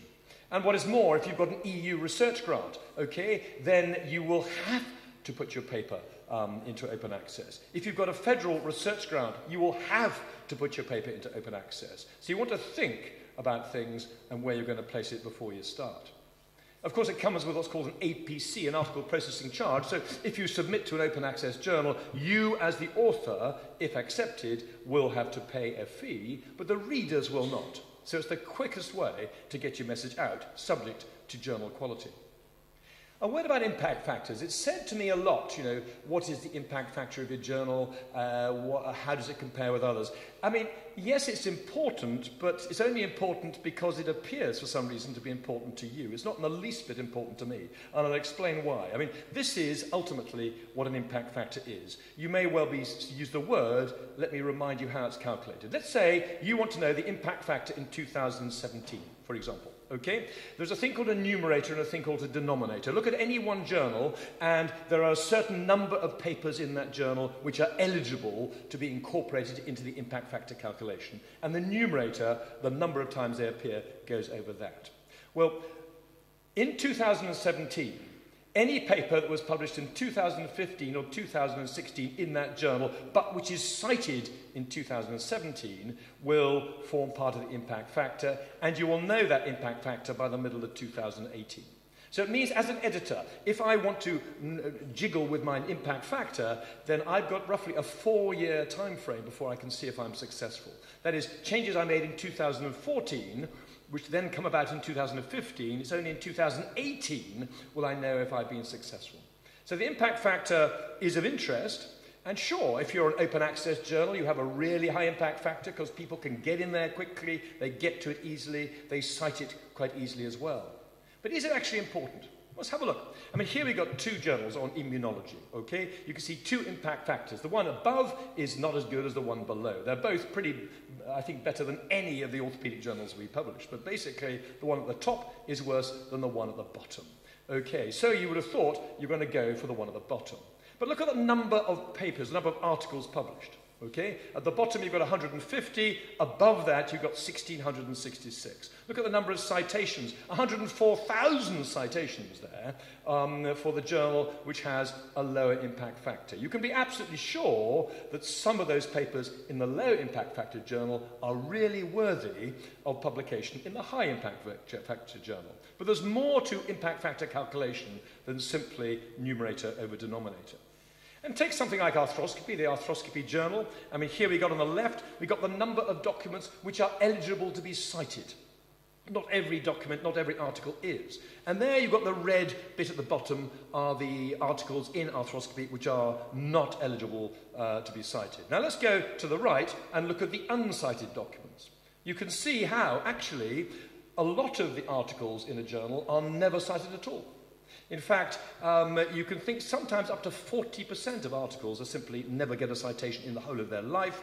And if you take a so-called high impact factor journal, only 20% of the papers in that journal are responsible for the impact factor it has gained. What's more, I can cheat. I can do any of these, okay? I can make my impact factor what I want, okay? I've got an editor's choice, I can commission commentaries on articles, I can encourage correspondence about articles, I can publish in a well-researched area with a serious mistake, I can time publication as early in the year as possible to give these articles as much time as possible to be cited, and I can even cite myself. I mean, let's try this. If you were a speech therapist, your Journal of Bone and Joint Surgery is called the Folio Phoniatrica et Logopedica. Now, these people got a little bit fed up with impact factors, and so they wrote an editorial. And in the editorial, there were the references that went with the editorial. Now, they cited their own journal a few times. In fact, I'm going to put a circle around all the citations of their own journal in that one editorial. In that one editorial, they increased the impact factor from 0.66 to 1.44 in a single year. Okay? They were then struck off for 2 years by Thomson Reuters, but that's another matter. It shows that by self-citation, you really can increase your odds. The figure, folks, is 20%. When if you're writing a paper, you want to cite yourself, keep it to less than 20%. If you go more than 20%, you will be investigated by somebody. But it highlights research fraud. Okay? I've shown you how I can misbehave, and clearly you have to trust me that I'm not going to. But how about authors and publishers? I mean, the anaesthetists don't do well. Okay, this guy, 21 studies retracted for fabricated data. This guy, who was a neurological anaesthetist, 89 studies retracted because he failed to obtain ethical approval. Do you remember red wine and heart disease? This bloke, okay, fraud. Do you remember this guy who got stuck in jail for cloning for 2 years for embezzlement and a bioethics breach? Okay, and how about this for a wonderful bit of research fraud? We got some authors who simply did not know they had been authors of a paper. They were being quoted and cited in that paper, and what had happened was the authors themselves, the fraudsters, had simply created false email addresses and were taking in the correspondence from the journal without the senior people having a clue what was going on. And then the peer review scam. Now, if I want to really ensure my paper is accepted, you know those journals. Have you ever had a request by a journal to recommend reviewers for your paper? Not many of you. Okay. Well, you can, okay? What you do is when they recommend the reviewer is basically you make up a false name, you keep it yourself, you make your own email address, you get them to send it to you, okay, and then you say how wonderful it is. Now, that is the peer review scam. You get a few mates who will do the same, okay? Now, Sage Publication picked that one up, and they had to get rid of 60 papers. They had to redact 60 papers they'd published because the peer review scam had worked through and through. And what's more, when you're really lazy, you can just simply get your name stuck on a paper. You simply buy it. Okay? So there's all sorts of ways, and money talks. I mean, in China, if you get published in Nature or Science in one particular university, you receive more than $30,000. Tell me what incentive is there to be honest when you're getting $30,000? And does research fraud matter? Well, I think it does. I mean, here's that bloke who got, the cloner, who got stuck in jail for 2 years for embezzlement and bioethics fraud, okay? Now, his paper was retracted, but since it was retracted, he's been cited 901 times. Now, I don't know if that sounds a lot or a little, but let's take a really well-known orthopedic paper. Let's go for Reinhold Gantz and impingement, okay? We cite him all the time, I agree. He's only been cited 777 times, okay? So you can see that actually the best way is cheating, okay? And you can really get to the top. That said, I fear we are wise to most of the tricks you can play. Now we come to publishers, okay? We've had how the authors cheat, we've got how the editors can cheat, we've got how the publishers, well, how about predatory publishers? Have you ever had a letter like this?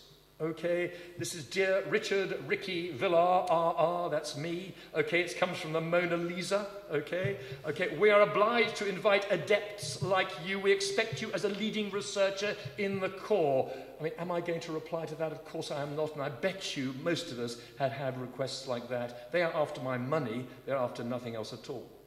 How about pretending a journal exists? I mean, a hijacked journal. I mean, Wolfenia, the JBJS of a potted plant is Wolfenia. If you get an article in Wolfenia, you are top dog, okay? So, let's forge it. Let's hijack Wolfenia. So, basically, let's stick in some particular hack, which means when I'm emailing one Wolfenia, it ends up with another, and I think I'm submitting to the real thing, and I will pay a fee for that, okay? It is done. You see it before you now. How about this? Chemical and process engineering. Exactly the same. So be sure that the journal you are sending your paper to actually exists and they're not taking your money just for fun. So you want to be published. Okay, you send your paper off to the likes of me. Your acceptance rate is roughly 20%. You probably think that's a bad acceptance rate. What are these guys doing rejecting 80% of the work that comes their way? You may be right, but let me take you to the real world of writing. I exist in the big wide world of writing. I'll talk more about that tomorrow. You have a manuscript, and I send it off to my agent, and that goes to the publisher. Now, if you look at an agent in the real world of writing, they'll get about 3,500 requests a year. They will select 2 out of that, and they would expect a 60% chance of acceptance of anything they submit to a publisher. So that's why people generally can't use agents or don't use agents, and they go into the slush pile. They send directly to the publisher. An average publisher will get 5,000 manuscripts per year. They will reject 95%. 5% will have a second look. 0.25% will be accepted, okay? So if you compare 20% with 0.25%, actually in scientific publishing, we have it easy compared with the real world of writing outside.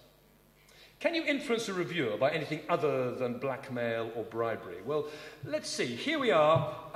You're a reviewer, okay? You're in a hurry, okay? The last thing you want. You like being a reviewer. You're honoured to be a reviewer, but at the same time, you've got to get to work. The butter's melted in the fridge. Your shirt is dirty. The wife is divorcing you. The gas bill hasn't been paid, and you're in a hurry, and you don't know what to do. And the last thing you want to do is review a paper. And if you're going to review a paper, you want to do it quickly and easily. Okay, so the way to influence a reviewer is like fly fishing. You cast that fly out into the lake. You hold it there. And as the reviewer, the fish, the trout, the salmon is coming up to collect that fly, you just pull it back a bit. Don't let him have it. Don't let him have it. Okay, you pull it back a bit. And it keeps on coming. It keeps on coming. It keeps on coming. You get him very near to the end, and then you got him. Okay? And that means that when you write your paper, every single stage must link with the other. You are writing a story, albeit a scientific one. You have to tempt the reviewer into the right place at the right time. Know your market. Don't submit a paper to the JBJS America if at the end of the day you've never looked at a copy. Don't submit a paper to the American Journal of Sports Medicine if you've never seen a copy. Read one, just get a feel for the people that you're writing for. And keep it simple. Here's an example. A randomized control trial of 478, bingo, imaginative, total hip arthroplasties, 5-year medium-term failure. Well, that's a pretty reasonable title, I would suggest to yourselves. Let's just change it a bit. Early failure of the Mingo total hip arthroplasty, a randomized controlled trial. I've said exactly the same thing, but at the same time, I've said it differently. And I put it to you that the title in blue is a little bit more exciting than the title in black, and it stopped that reviewer from basically getting into his car. He's saying, just wait a minute, I'll take that with me. That's all you want. Remember that fly, that's the first fly in the middle of the lake. My dilemma, however, is at the other end. In you submit your paper, and I've got reviewers who are now reviewing for me. So let's take, this is a typical paper, it's actually a real story. So here's a paper that went through a first submission, first revision, second revision. Reviewer A accepts it. Reviewer B accepts it. At the first revision, he then says revise, and at second revision, he says reject. The next reviewer, reviewer C, says revise, okay, and then accept, and then revise. And then the fourth reviewer says revise, revise, and reject. What am I meant to do as an editor? To add to that, let's take the top 10 accessed articles at any particular time of day, and rather than looking at an individual impact, let's have a look simply at the number of downloads and take that as a source of evidence of the interest. Okay, of those top 10, 2 of them were accepted after the first review. So it's not unusual, or put it this way, it is unusual to be accepted straight away. Mostly, you will have to revise. 7 were accepted after the second review, 1 was accepted after the third review, and 8 of them were rejected by someone. And so the editor really has a balanced decision to make. He will not necessarily be guided specifically to his target by his reviewers. Remember that reviewing is actually a very subjective process, and the reviewers who are looking at your paper are humans just like you. So if I am you, what would I look for when it came to where I publish my paper? I want a highly visible journal that's read by my peers. I want it to be reviewed by specialists in my area of interest. I don't want to submit my hip preservation paper to a journal that may think it's an orthopedic journal, but actually it's going to go to a hip surgeon who all they do is hip replacement. I want a fast turnaround, not by tomorrow morning, but reasonably quick. I want a reasonable acceptance rate, whatever that may be. I want it to be indexed in databases. I want it to appear on PubMed. I want regularity of publication. I don't want a single annual paper. I want an annual issue. I want to come 3 or 4 times a year. I want the expenses involved to be considered. I don't want to pay nothing, but I don't want to pay a fortune. And I want it to be open access, please. I'm not really into subscription journals. I want to be able to sit on my rear end in the front seat of somewhere like this, and I want to get onto a paper for free, and I want to see it in totality from beginning to end. So that, ladies and gentlemen, is what I would do with the paper. What we do with yours, what you do with yours, is I put it totally up to you. Thank you very much. Last but not least, I'm calling Mrs. Kate Rajan, who is a biology lecturer and a wellness facilitator in Derby. Well, good evening, everybody, and it's lovely to be here with you. My thanks to Babis and the rest of the brilliant organising team for inviting me here. And I'm sure you'll all agree that this is a beautiful venue. It's a lovely building to be in, and of course, Hanya is fantastic too. We've been made to feel at home, and the lengths that Babis has gone to, unbelievable, Babis. Even typical British weather, yesterday in particular, to make us feel at home. So thank you very, very much. I just want to share a few thoughts with you this evening regarding areas that interest me and sort of the world I operate in. And I want you, please, just to sort of come on a bit of a journey with me and just perhaps step out of your comfort zone, perhaps just to cross the line and think of things slightly differently. So what is it that you guys want, that I want when I'm seeing my clients? What we want is effective patient-doctor relationships. We know that they're important. We know that effective communication with our patients reduces stress all round, in particular for patients, And also we know that it improves patient care outcomes. Now, how are we going to do that? Picture yourselves, please, in your clinical environment. You spend most of your time with your patients, preparing them for treatment. You are assessing their risk factors.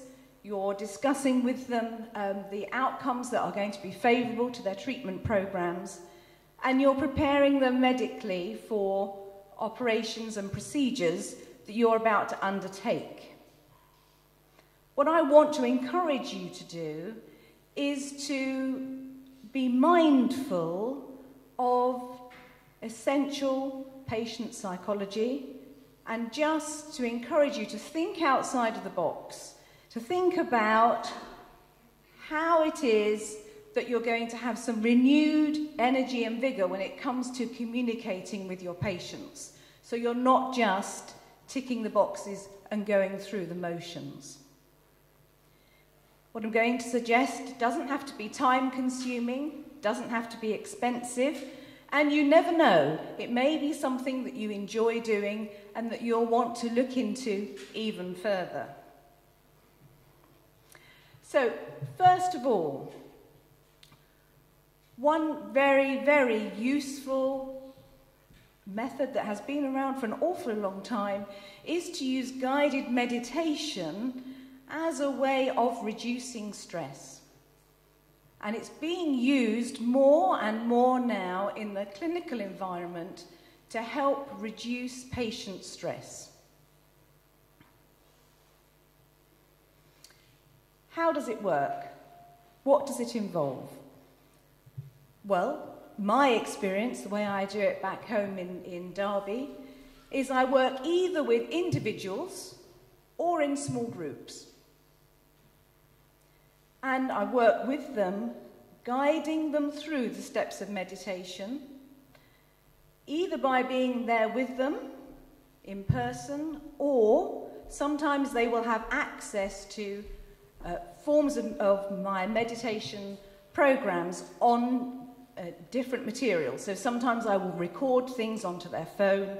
I might record something onto a disc that they can listen to and use at home.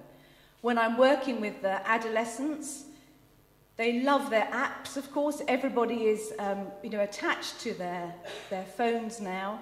The two apps that we use very successfully in the UK, one is called Calm, and the other is called Headspace. And the young people love these because they can access them wherever it's convenient for them. I don't need to be with them. But certainly at some point it's good to make one-to-one contact with your clients that you're working with. What do we move on to do? Well, as you can see there, it involves visualization of calming mental images. And you may have done this yourselves. It may be something that has been suggested that you do. So it can be that I take them in the guided meditation to a place of my choice, or it may be that I leave it up to their own imagination to go to a safe, calm place. And once they're there, then we focus on relaxing their breathing so that they start to relax and to calm down. This normally takes between 10 and 15 minutes. It does involve an initial consultation. As I've said before, you have to get to know your client. You need to know what their problem is. And you need to know the preferences that they have, the places they like to go, perhaps any phobias that they have of areas that you don't want to go to that's going to be a danger to them. You will start the guided meditation session, making sure that they're in a safe, supported, comfortable position with their eyes closed, and then you start to help them with their general relaxation by starting at the top of their head. You get them to imagine they're relaxing the different muscle groups in their body, and that they start to calm down their breathing and to clear their minds of anything that may distract them from having a time of switching off and calming down. Once you've got them into this relaxed state, then that's when you introduce the image of their safe, happy place, and then using all of the 5 senses, you help them to explore this place and just to enjoy being there and to enjoy the sense of well-being. As I say, it normally lasts about 10 to 15 minutes, but depending on the client, you can make it go on a little longer.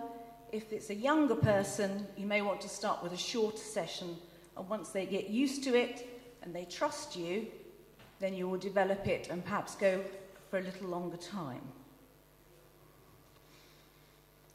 Well, that's lovely, you say, but it's all a bit woolly. You know, give me the science behind this. How does this actually work? Well, of course, I'm sure you're all aware that it was Hans Berger in 1929 who did the first EEG, and that he was the one who established the idea of us having brain waves, and that there are different brain waves associated with different kilohertz of energy. And we move through from the beta, the alpha, the theta and the delta waves into a deeper and deeper sense of relaxation as the waves get longer and slower.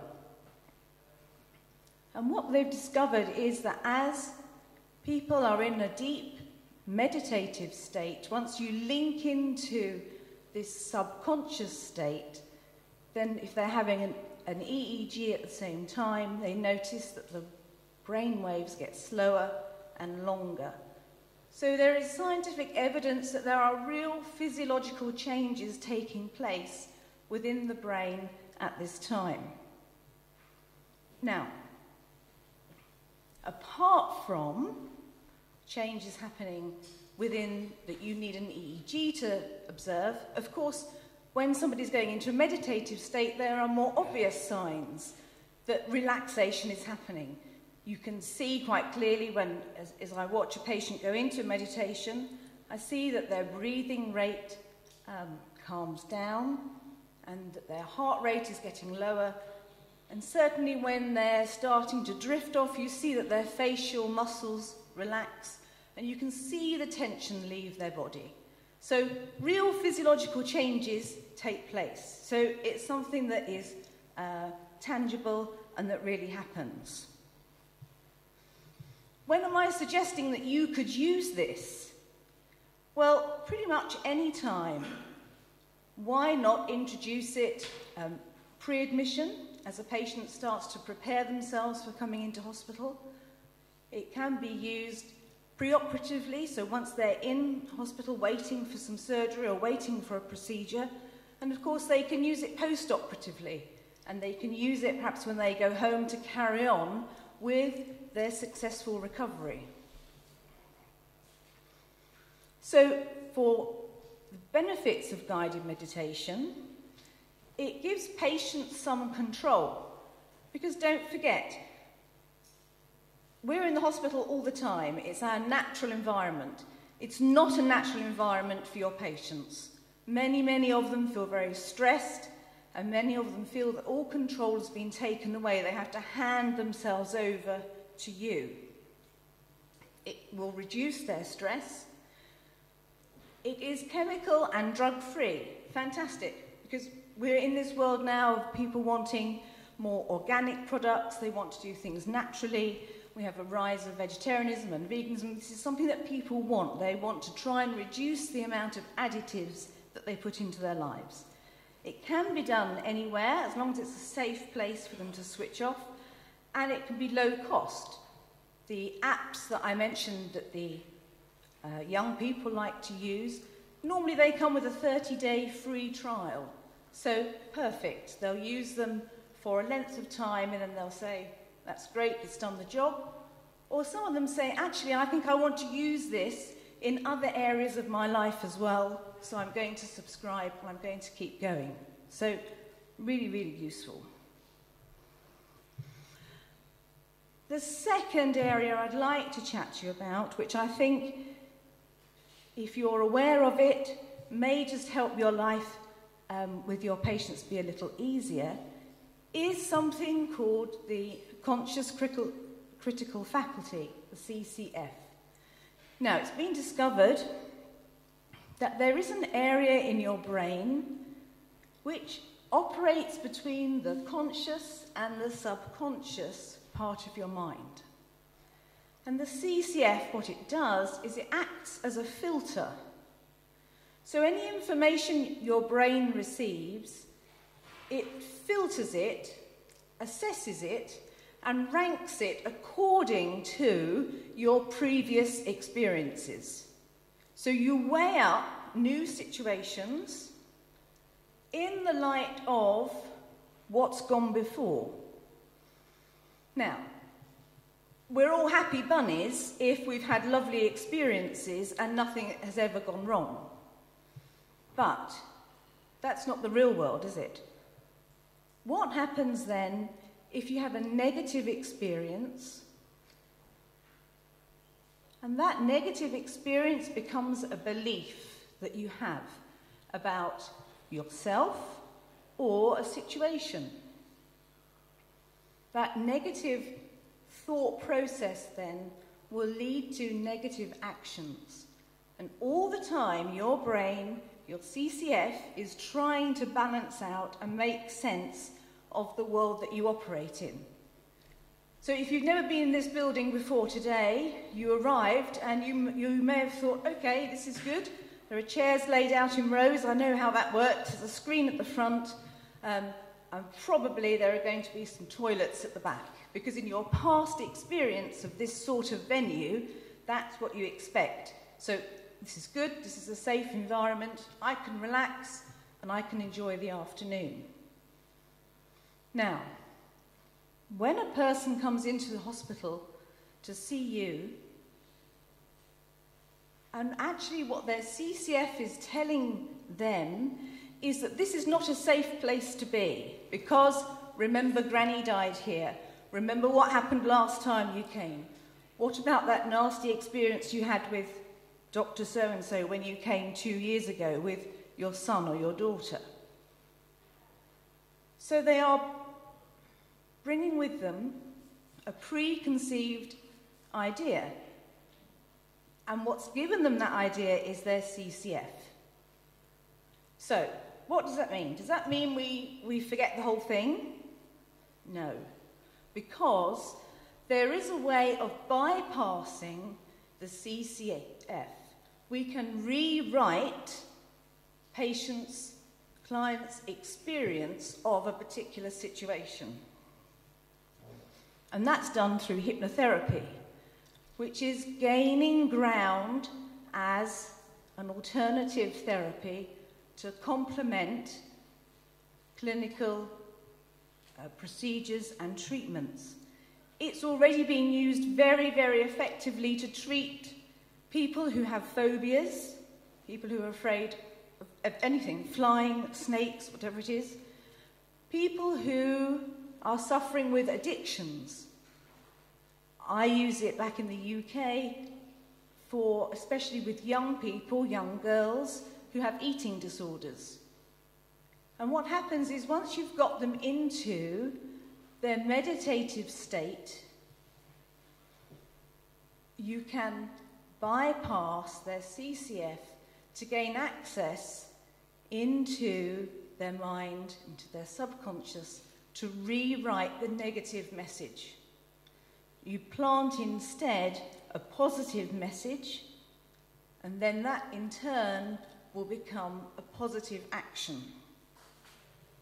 So that's how hypnotherapy works. It reprograms negative thoughts that have been established by the CCF, which is only there in your brain. It's doing its job because it can only work on your experience and measuring up your new situation against a past experience. So here's the trick. It's to combine guided meditation with hypnotherapy. When you bring these two therapies together, it becomes very, very powerful.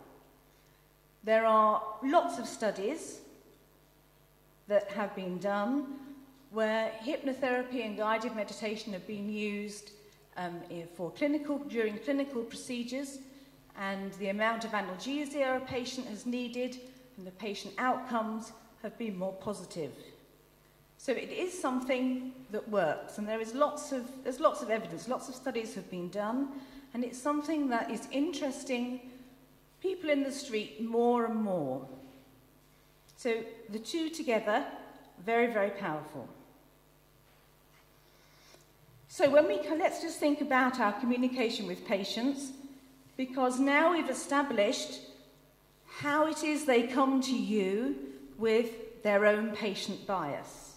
That's due to their CCF. You already know that when you have to communicate in your clinics, it's all about open, non-verbal communication, so that's open body language, and it's about good verbal communication as well.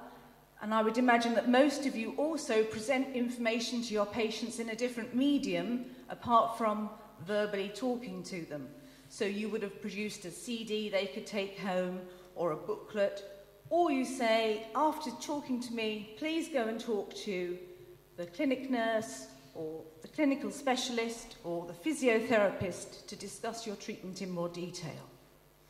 So if we can just think outside of the box a little bit more, we can improve our patient outcomes. So what you need to do is to think about how, as well as preparing your patients medically for the best outcome, also thinking about how to prepare them mentally and psychologically so you see them as a whole, because then you will get the best possible clinical outcomes for your patients.